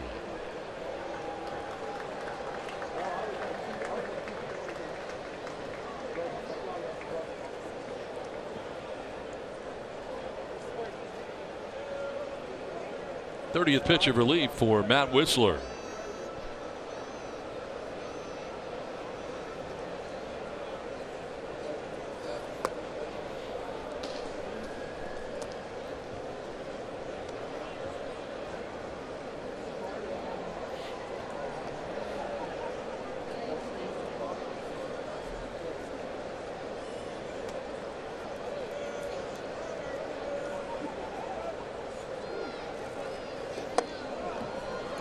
Too far inside. 2-2. Big inning for the Padres, the 4th inning. They scored 4 times in the inning. Solo shot by Renfroe. The 3-run shot by Mejia. One of 2 home runs. New Padres catcher. 2-2 pitch. Renfroe fouls it off to the right. That'll reach the upper deck.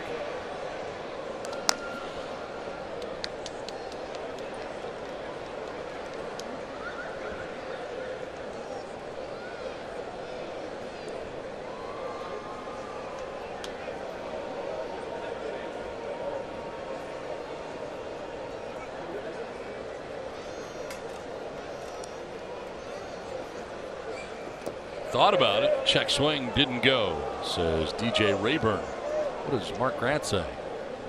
I thought he went. I don't know why I even asked. Ooh. I got to agree with you there. Well, thank you. Yeah. I accept your apology. I don't usually agree, but I do there.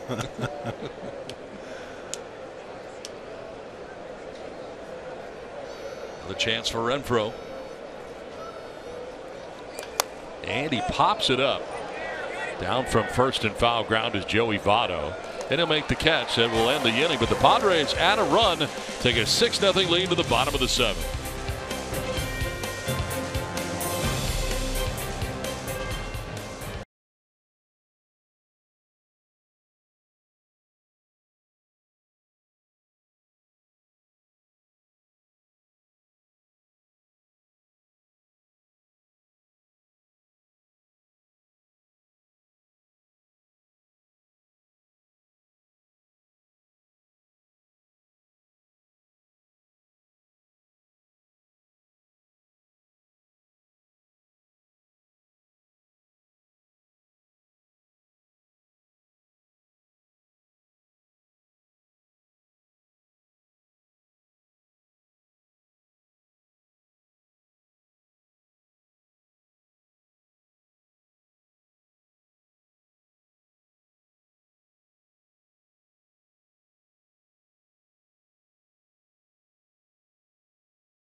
Same place, Padres, Reds in game 2 of the 4-game series. Brett Kennedy matched up against Anthony Desclafani who is 7-4 with a 4.37 ERA. Kennedy 1-2 with a 5.76 ERA. Game 2 of the 4-game series. Join us at 3:30 on Fox Sports San Diego. Yeah, good chance for Brett to sit in the dugout, maybe go into the video room and watch this game firsthand. But it's always nice for the scouting report to see these Reds hitters the first game of the series, so you can go get them in game 2. Trey Wigginter into the game for the Padres. Oh, the big right-hander enters his 13th game. Really good splits. Strikeouts are there. More strikeouts than innings pitched. And I can't help but think every time he toes the slab, Spinal Tap road manager Ian Faith now pitches for the Padres. Scott Schebler 0 for 2, struck out twice, swinging and looking. 2 of the 8 strikeouts that Eric Lauer, the Padres starter, had in this game.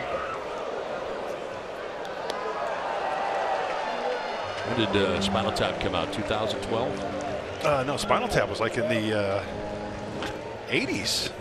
80s? Oh. Yeah. Great flick. You got to watch it, man. 80s movie reference. Yeah. What new? 1984 to be exact. The classics never die, Donald. Not with you anyway. Schebler, Herrera, Barnhart, bad in the inning. They're shifting on him on the right side. Big time shift. You got the rover out there, huh? Overload. Urias, the rover, in shallow right. Galvis, the shortstop, at the second base position, and Will Myers at the shortstop position.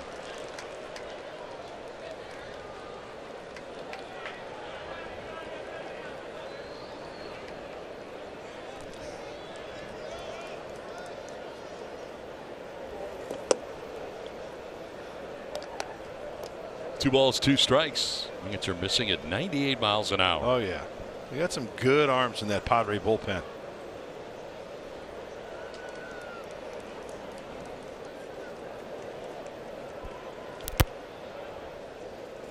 Schebler drives this to deep right center field. Long way and gone. Home run for Scott Schebler, his 14th of the year, and the Reds get on the board.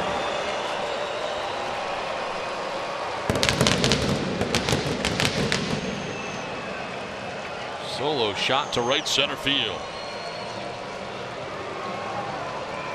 That ball was heading towards the smokestack in right center field. This was 98 fastball turned around. Wow, good looking swing.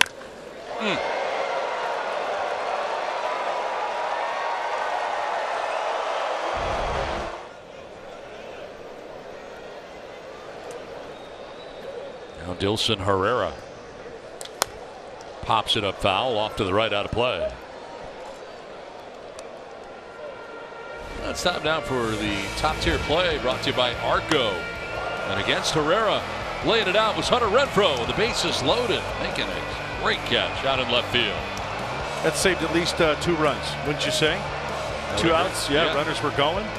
Could have been bases clearing. But Hunter Renfroe flashing the leather.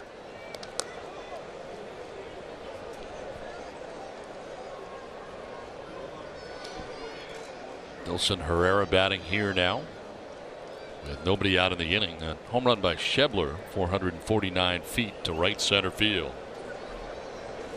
Now that is strike 3. Frozen on the 96-mile-an-hour fastball. First strikeout for Wigginter. 1 down here in the 7th inning. I love the bounce back after the home run. 96 fastball with a little bit of movement right down the middle. Herrera definitely guessing on that one.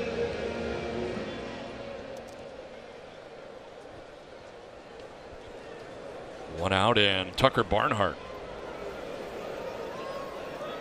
0 for 2. Struck out looking and flied out to center field.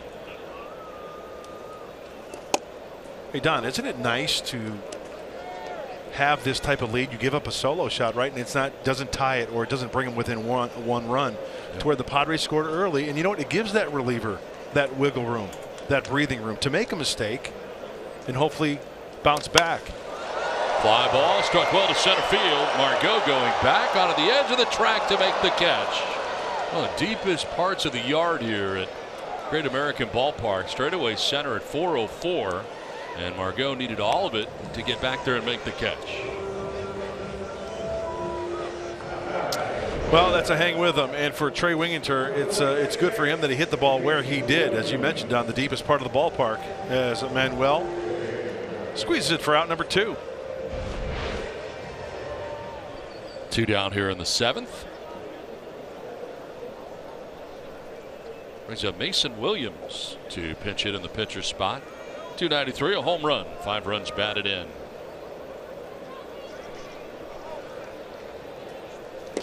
That's a night on Matt Whistler, who ends up going 2 innings of relief, giving up 2 hits. He's charged with a run. Walked 1, struck out 1.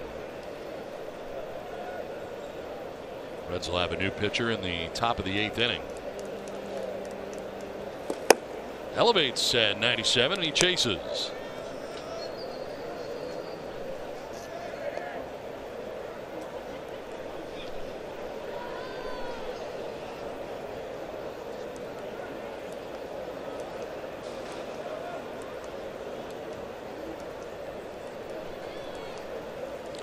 He's probably going to see some classical gas right here. Oh, yeah, there you go.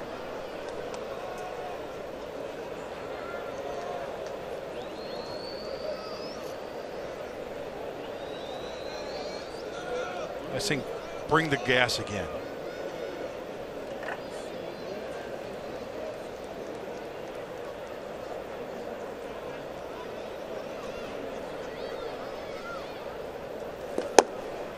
High and away, 2-2.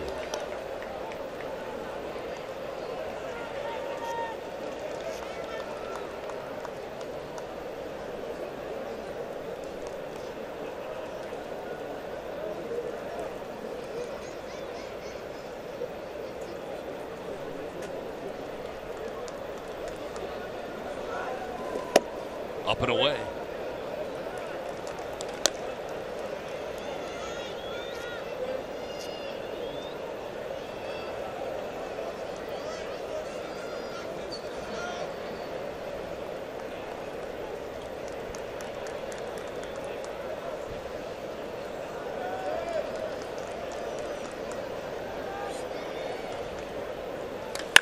To right field. This is struck pretty well. Jankowski back at the wall, and that ball's gone. Winginter has given up 2 solo shots here in the 7th inning. Pinch hit home run here for Williams.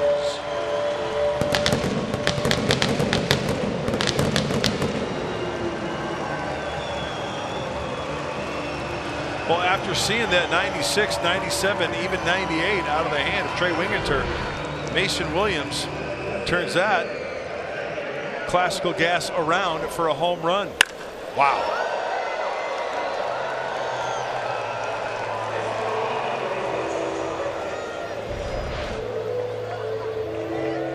So 2 solo shots here in the inning.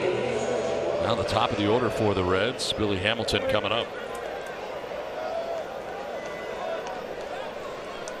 Hamilton has grounded out to third, struck out looking, and flied out to left.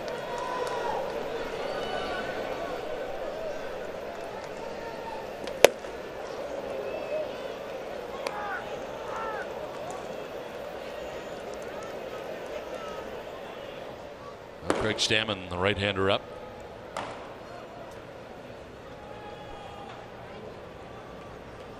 First career pinch hit home run for Mason Williams. As Hamilton very late on that. 0-2.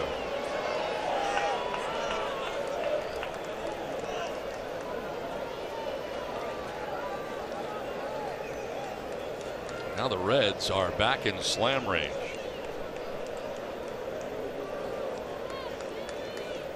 You're right.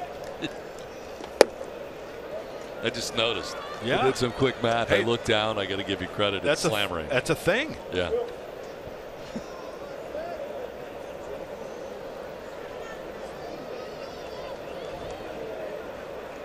th pitch of the inning coming up here for Winginter.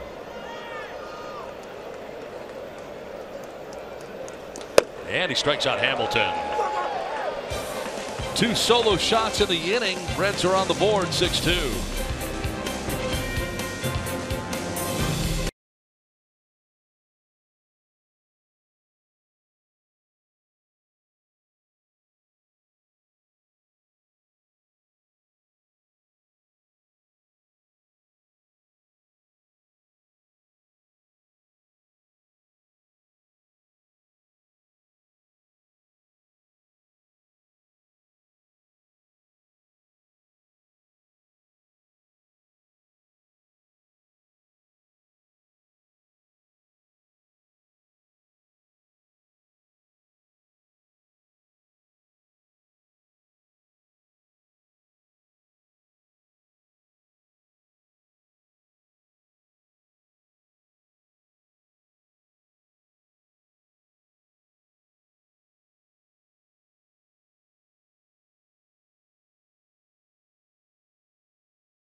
All right, thanks very much, Mike and Mark. Back here at Great American Ballpark in Cincinnati. Padres have a 6-2 lead.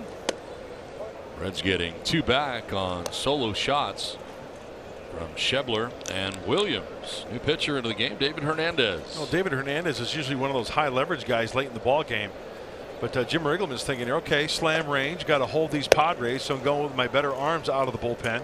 Keep it at 4. Mason Williams, after hitting the home run, pinch hitting, stays in the game in center. Takes over for Billy Hamilton out there in center.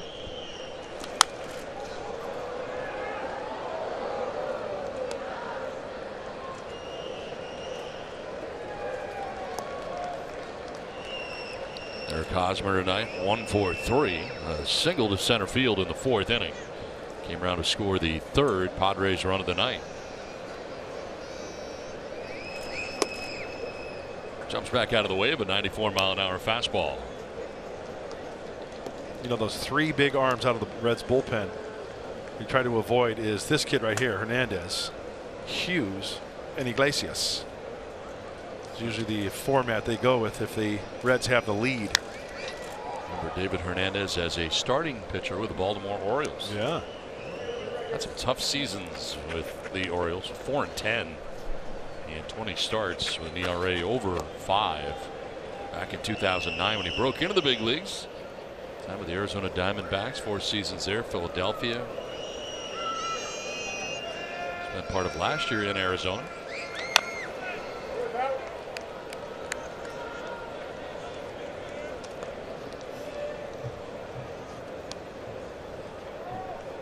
Signed a 2-year deal here with the Reds.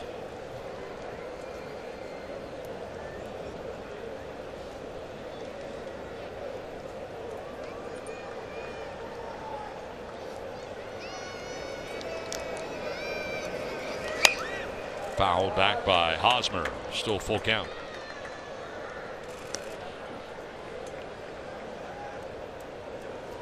Luis Castillo on the hook in this game for Cincinnati. Started with the first 5, giving him 5 hits and 5 runs,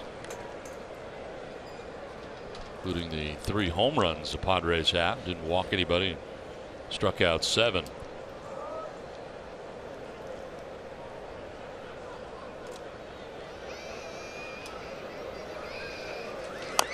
Rolled over foul in front of the Reds dugout, first base way.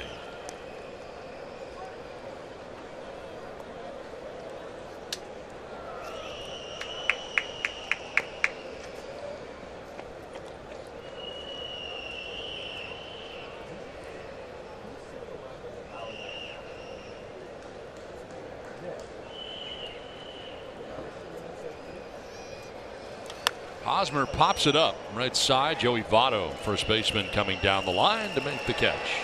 First out of the 8th inning. Joe Hosmer with a pretty good battle there, but Hernandez wins it, getting him to pop out to first base. 1 down. Brings up Will Myers. He struck out swinging, reached on an error, and single to left field. 1 for 3 in the game tonight for Myers.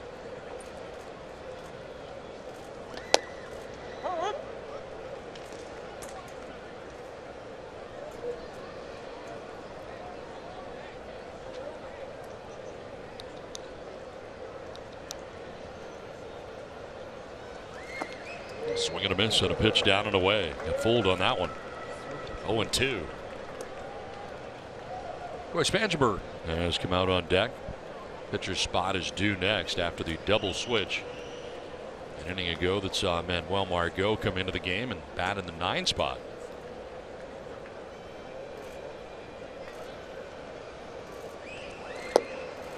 So Spangenberg would be batting for Trey Wigginter.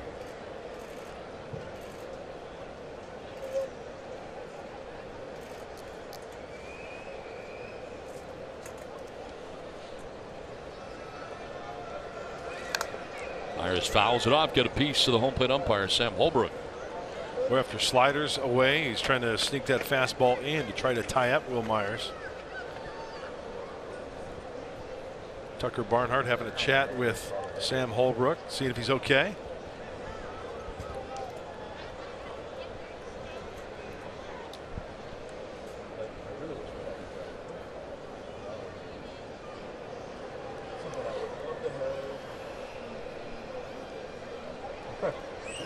Myers lines one down the left field line. A base hit. Over to cover is Irvin. Myers thinking 2 throws going to go in that direction and will get there standing. Throw off the mark into the third base side. A 1-out double for Will Myers, his 2nd hit of the night. It's been a few times tonight when the Padre hitters have gotten that breaking ball over the plate and it speeds up their bat. Look at this breaking ball here. And Will, he's got that big arm, big arms, wingspan, enough to get that one out in front and send it down the left field line for the double.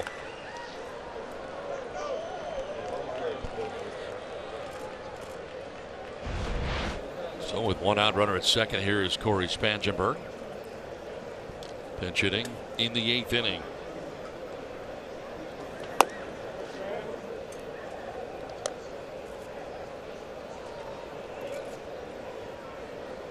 .236, 7 homers, 24 runs batted in for Spangenberg.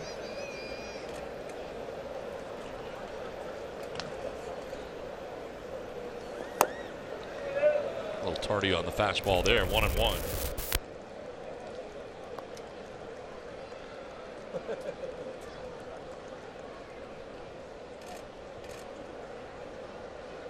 Francisco Mejia waiting on deck. Been a big night in his first start in a Padres uniform.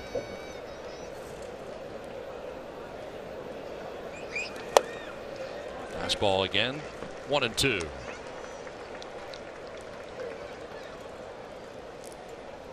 So Castillo went the first 5 innings. He's on the hook, giving up 5 runs. Matt Whistler 2 innings, giving up a run. And now David Hernandez working here in the 8th inning with 1 out, allowed the double to Will Myers.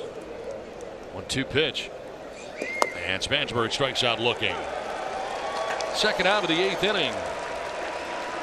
It's time now for our Carl's Jr. star of the game, and it is Francisco Mejia. First major league home run in the 3rd inning. Out to left center field. Then he would hit a 3-run home run in the 4th inning. first start in a Padres uniform. 2 homers, 4 RBIs. What a night tonight for Francisco Mejia. That is a great night in the big leagues, and still get another at bat here with the runner at second base. Let's see how they pitch to him with first base being open. There's a fastball. See if you can add on to tonight's production at the plate.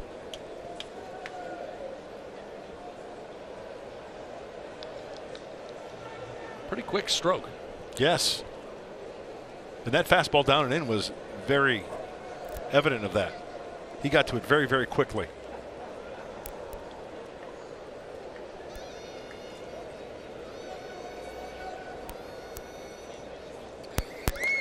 He turns on this and fouls it a long way down the right field line. It's up into the upper deck. That was a breaking ball in on the fists.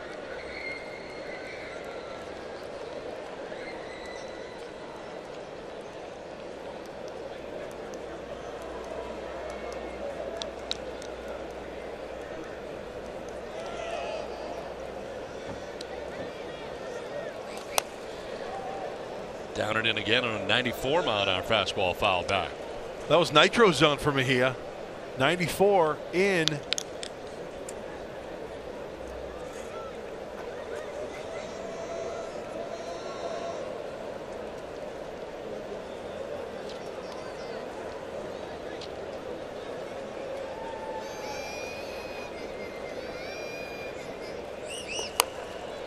Fouls it into the Reds dugout. He is just 22 years old, from the Dominican Republic. 6 minor league seasons, sitting at .347 career average in the minors. Sitting at .328 for El Paso in 31 games after the trade. Brought him from the Indians organization to the Padres. And he strikes out this time. Off speed. Back-to-back Ks for Hernandez. 6-2 Padres.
Sequan Casino, opening in 2019 is Sequan's brand new 300-room resort and hotel. No, unfortunate tonight, precipitation free to this point in Cincinnati, where the Padres have a 6-2 lead heading into the bottom of the 8th inning from Great American Ballpark. Craig Stammen, the new pitcher for the Padres. Craig Stammen's back home. He's a Dayton Flyer. 63rd game for Craig. Very nice numbers over the long haul. You pitch in 62 games and have a 2.65 ERA. I'll take that. More strikeouts than innings pitched and decent splits for the veteran right-hander. Takes over for Trey Wigginter. Went an inning, giving up 2 hits and 2 runs, both solo home runs. Didn't walk anybody, struck out 2, and Stammen becomes the 5th arm used tonight by San Diego. Jose Peraza leading it off. He's had a good night. 3 hits, all singles. 3 for 3 to this point of the game.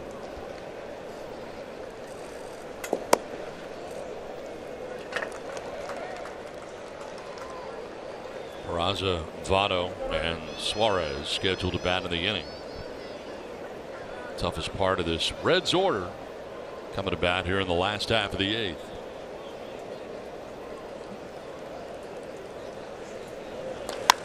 Fly ball, right field. Jankowski for the first out of the bottom of the 8th inning.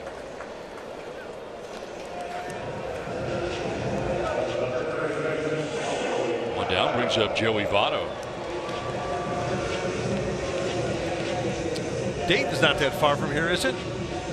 45 minutes? Not Half sure. hour? Some good colleges in the state of Ohio. University of Cincinnati, Xavier, Dayton, the Ohio State University. Some good education's done. Can be had in the Buckeye State. Fouled off to the left out of play. Been to Columbus. Akron. Ken Akron. Been to Toledo. Mud Hens. Yeah. Obviously Cleveland, the Indians.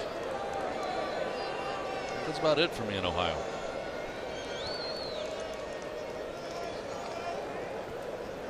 Did you ever go to the old Municipal Stadium in Cleveland? Never did. Never had the chance. I pitched there in '92. I heard it's massive. Oh my gosh. Huge. It was unbelievably huge. With fewer people at the games.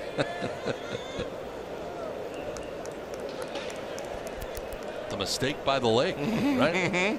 Yep. 0-2 pitch. Hey, where was Riverfront? Right next, almost connected to this place. Just off the right field side of Great American Ballpark as we sit to our right back there. That's where you made your debut, right? Yes.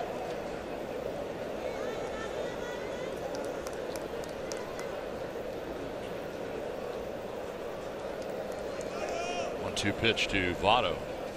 Okay, I'm digging into the pages. I'm digging into the pages of my mind here. Okay. So take it easy. I'm almost bet. I'll bet a dime to donuts that the World's Fair was in Cleveland, and that's why this big stadium there was built.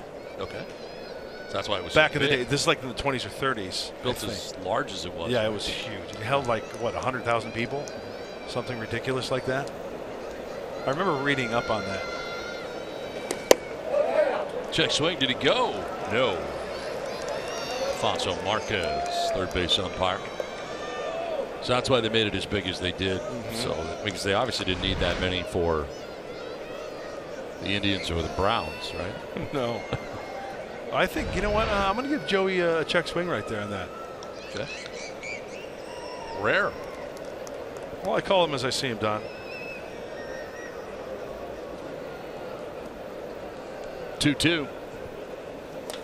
On the ground right side, Hosmer is going to take it himself to the bag. For out number 2. 2 up, 2 down, and that'll bring up Eugenio Suarez.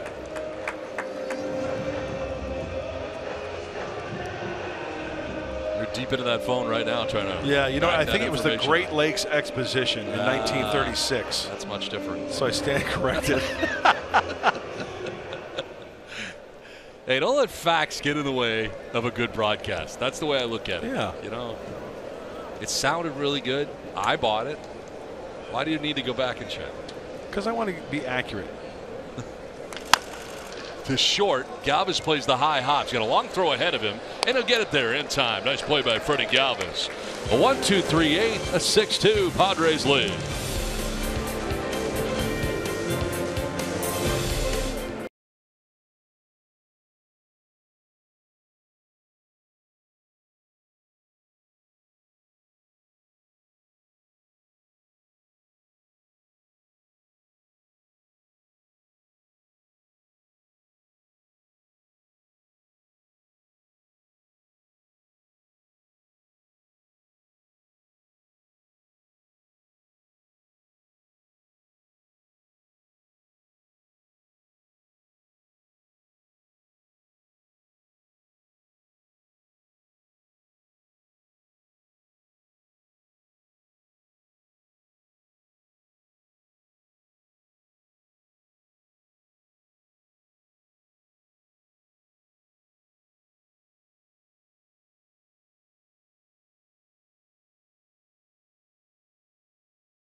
Keys to the game brought to you by your San Diego Honda dealers.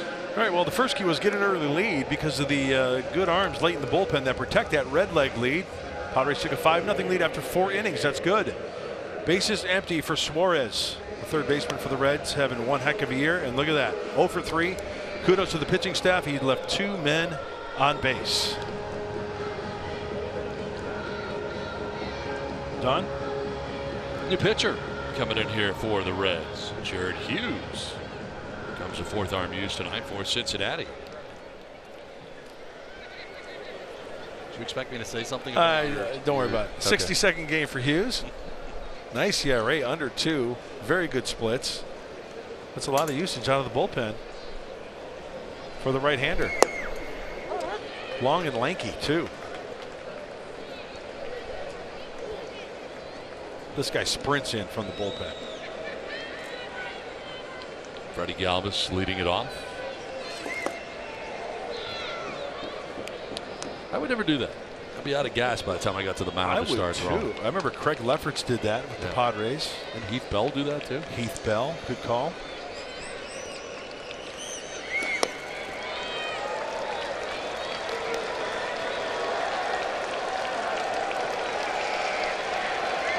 Galvis tonight is flat out to center, struck out swinging, walked.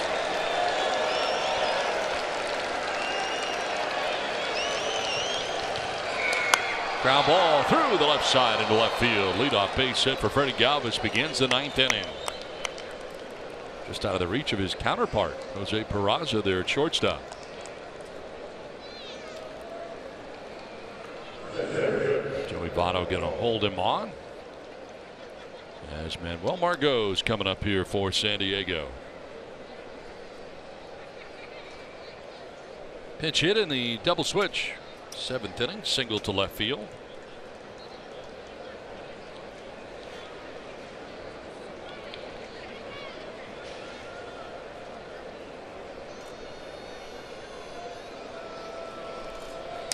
On the ground, off the pitcher, kicks to short. Peraza to second for 1. On to first for 2. They do get Margot. See if the Padres going to challenge here. Andy Green with a hand up. And we'll see they'll get a look. It was close. Pitcher deflected it. Got out to Peraza at short. And the call on the field right now is a double play, but Green has not yet made a decision. Now he has. Apparently they are going to challenge, so we'll see.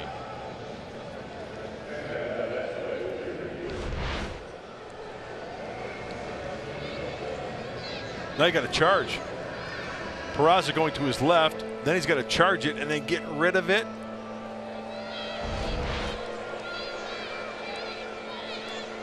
Can't tell on that one.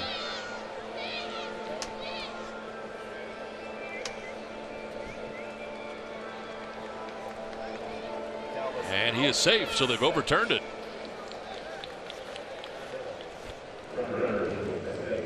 So 6-4 on the force out at second base. Margot at first base on the fielder's choice. Call overturned on the field. Starting to rain here in Cincinnati with 1 out in the top of the 9th inning. And the crowd headed for cover. Jankowski will take a pitch outside for ball 1. It's a great poncho night right now. You just, I think, could fold up right in your pocket. And you just break it out when needed.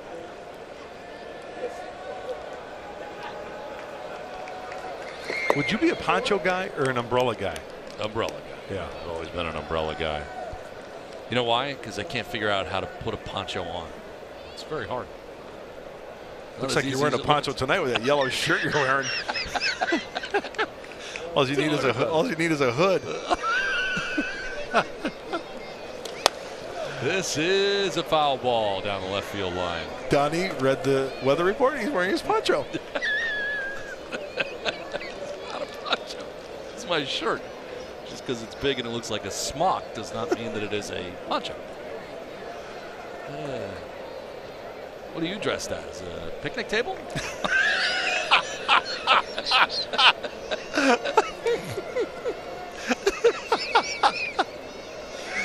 1 in the air to left field.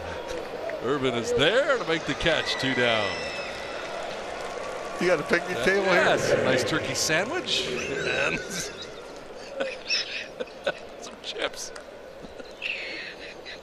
My basket right on top. You pass salt? You know your top buttons button? Yeah, Did you know that? yeah, okay. I know. All right, 2 down. Urias stands in. He has struck out, grounded out, flying out, a sac fly in the 7th. Picked up his 3rd big league RBI.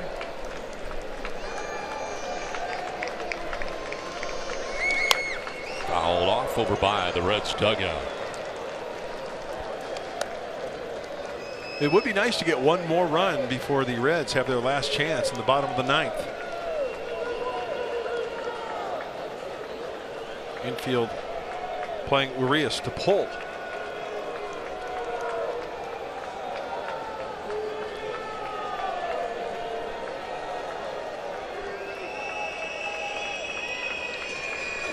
Swing and a miss, and it's 0-2. Jared Hughes, the new pitcher, taking over for David Hernandez, who went an inning and struck out 2. Did allow a hit. Well, the reason why the crowd is up on their feet cheering, because when the pitching staff for the Reds reaches a certain number of strikeouts, free pizza. Really? Yeah. Fouled off. It's the most noise we've heard all night. Yeah, they want pizza.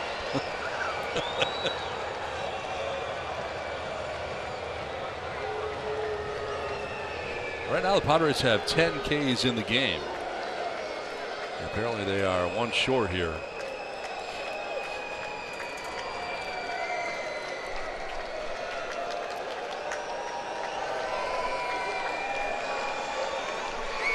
Urias will take a ball. 1-2.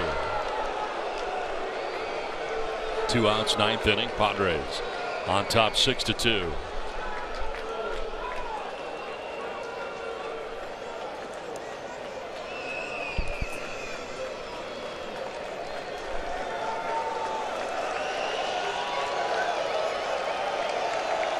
Go to first, and back easily is Margot.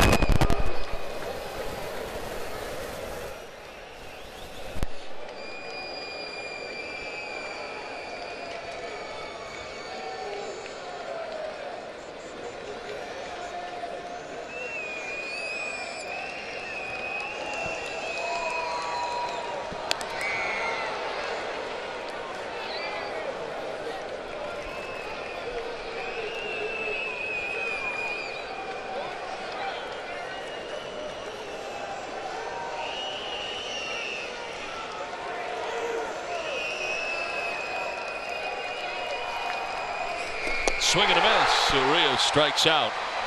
That'll end the 9th. We head to the bottom of the 9th inning. Padres on top 6-2.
Been a lot of fun tonight.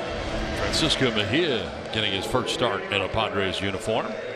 6-2. Padres have the lead to the bottom of the 9th inning, and the new pitcher is Kirby Yates. And the big lead for the right-hander as he enters the bottom of the 9th, protecting a 4-run lead against these Reds. Kirby's having one heck of a year, taking over the closer role when Brad Hand and Adam Simber were dealt to the Cleveland Indians. Last outing for Kirby was back against the Arizona Diamondbacks a few days ago. He threw an inning, struck out 2. See how Francisco Mejia handles his splitter. Yeah. He takes over here in the 9th inning. Philip Ervin leading it off for the Cincinnati Reds.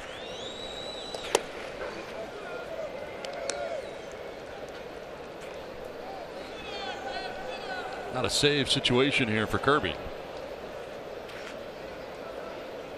But Andy Green wants him to finish it off anyway. Game 1 of the series.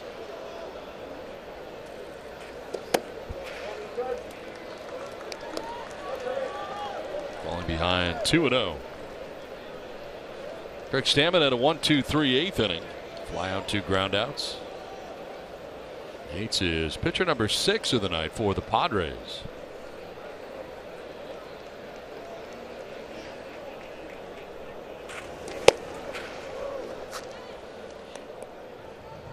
Mark Lauer did not go the minimum necessary to get a win tonight. Starter went 4 innings, giving him 2 hits, no runs, struck out 8, walked 3. I guess Robert Stock would likely be the pitcher of record going an inning, not allowing a run, inning plus. Yep. That is strike 2.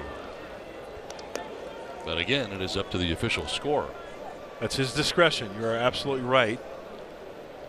Well, Kirby Yates pitching well against the NL Central this season. Perfect record at 2-0, a nice 1.29 ERA in 14 games. Good sample size.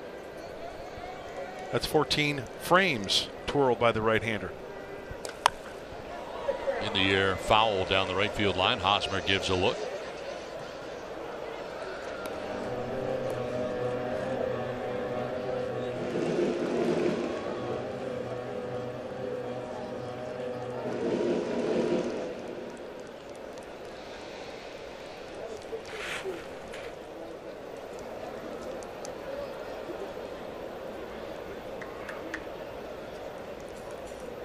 Two and 2 to Philip Ervin, leading it off in the bottom of the 9th inning, and Yates backs off.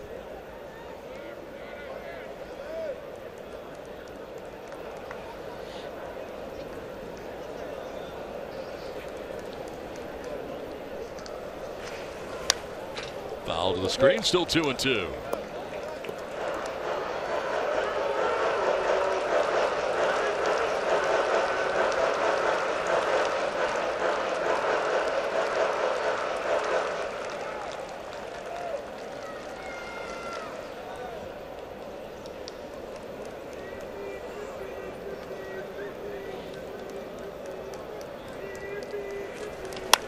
On the ground to short, and Freddie Galvis for the first out of the bottom of the 9th inning. Ervin retired, 1 away. It's 5 in a row retired by Padres pitching, and that'll bring up Scott Schebler. Having a good time? I am. When you look at that score, yes, 6-2 in favor of San Diego, you betcha.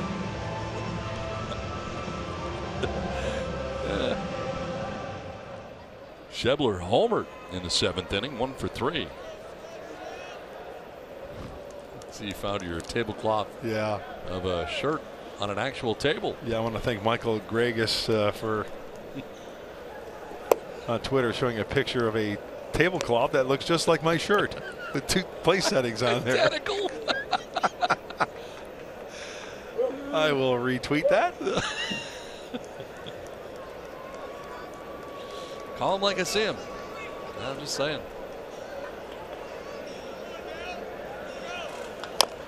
Fouled off at the plate.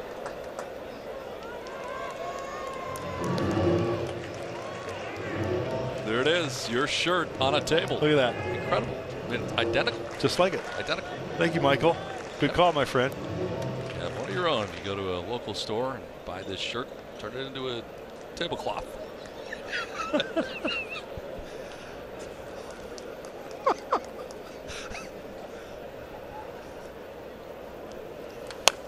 back at the screen. Still 0-2.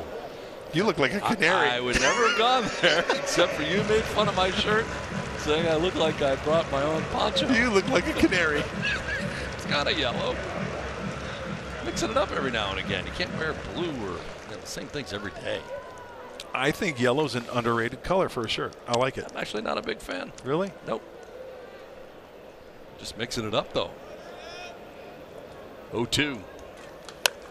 Foul back to our left. You're right. You got to mix it up a little bit. Have to. That's why, you know, when I was ironing this shirt today, yes, I thought, you know what, I got to wear it. Yep. I brought it. I want to wear it. Yep. Rather than just a, like traditional blue pattern, you know, light pattern, white shirt. Long trip. 3-city tour. Yeah. Arizona, Cincinnati, Seattle. Before it's all done. Swing and a miss, and Kirby Yates gets his first strikeout. 2 down in the 9th. There's that split-fingered fastball. Kirby can throw it early in the count for the strike, and also late off the table. And watch the glove of Mejia down and away, and it tumbles down and away for the swing and miss. Stay on it, stay on top of it. Very nice. Dilson Herrera coming up here now for the Reds with 2 outs in the 9th inning.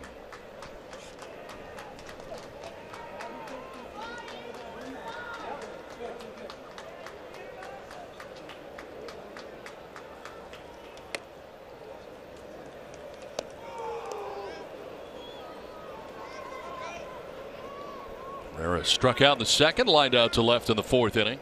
Struck out looking in the 7th, 0 for 3.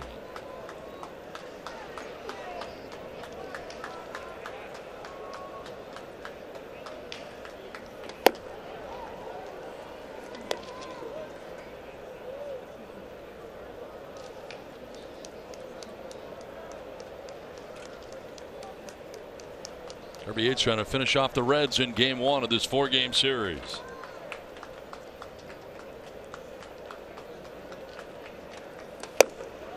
One and two. Fastball high in the zone. 1-2.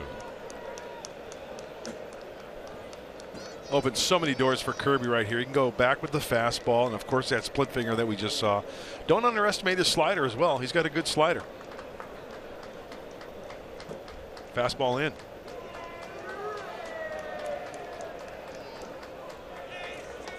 Too far in. 2-2.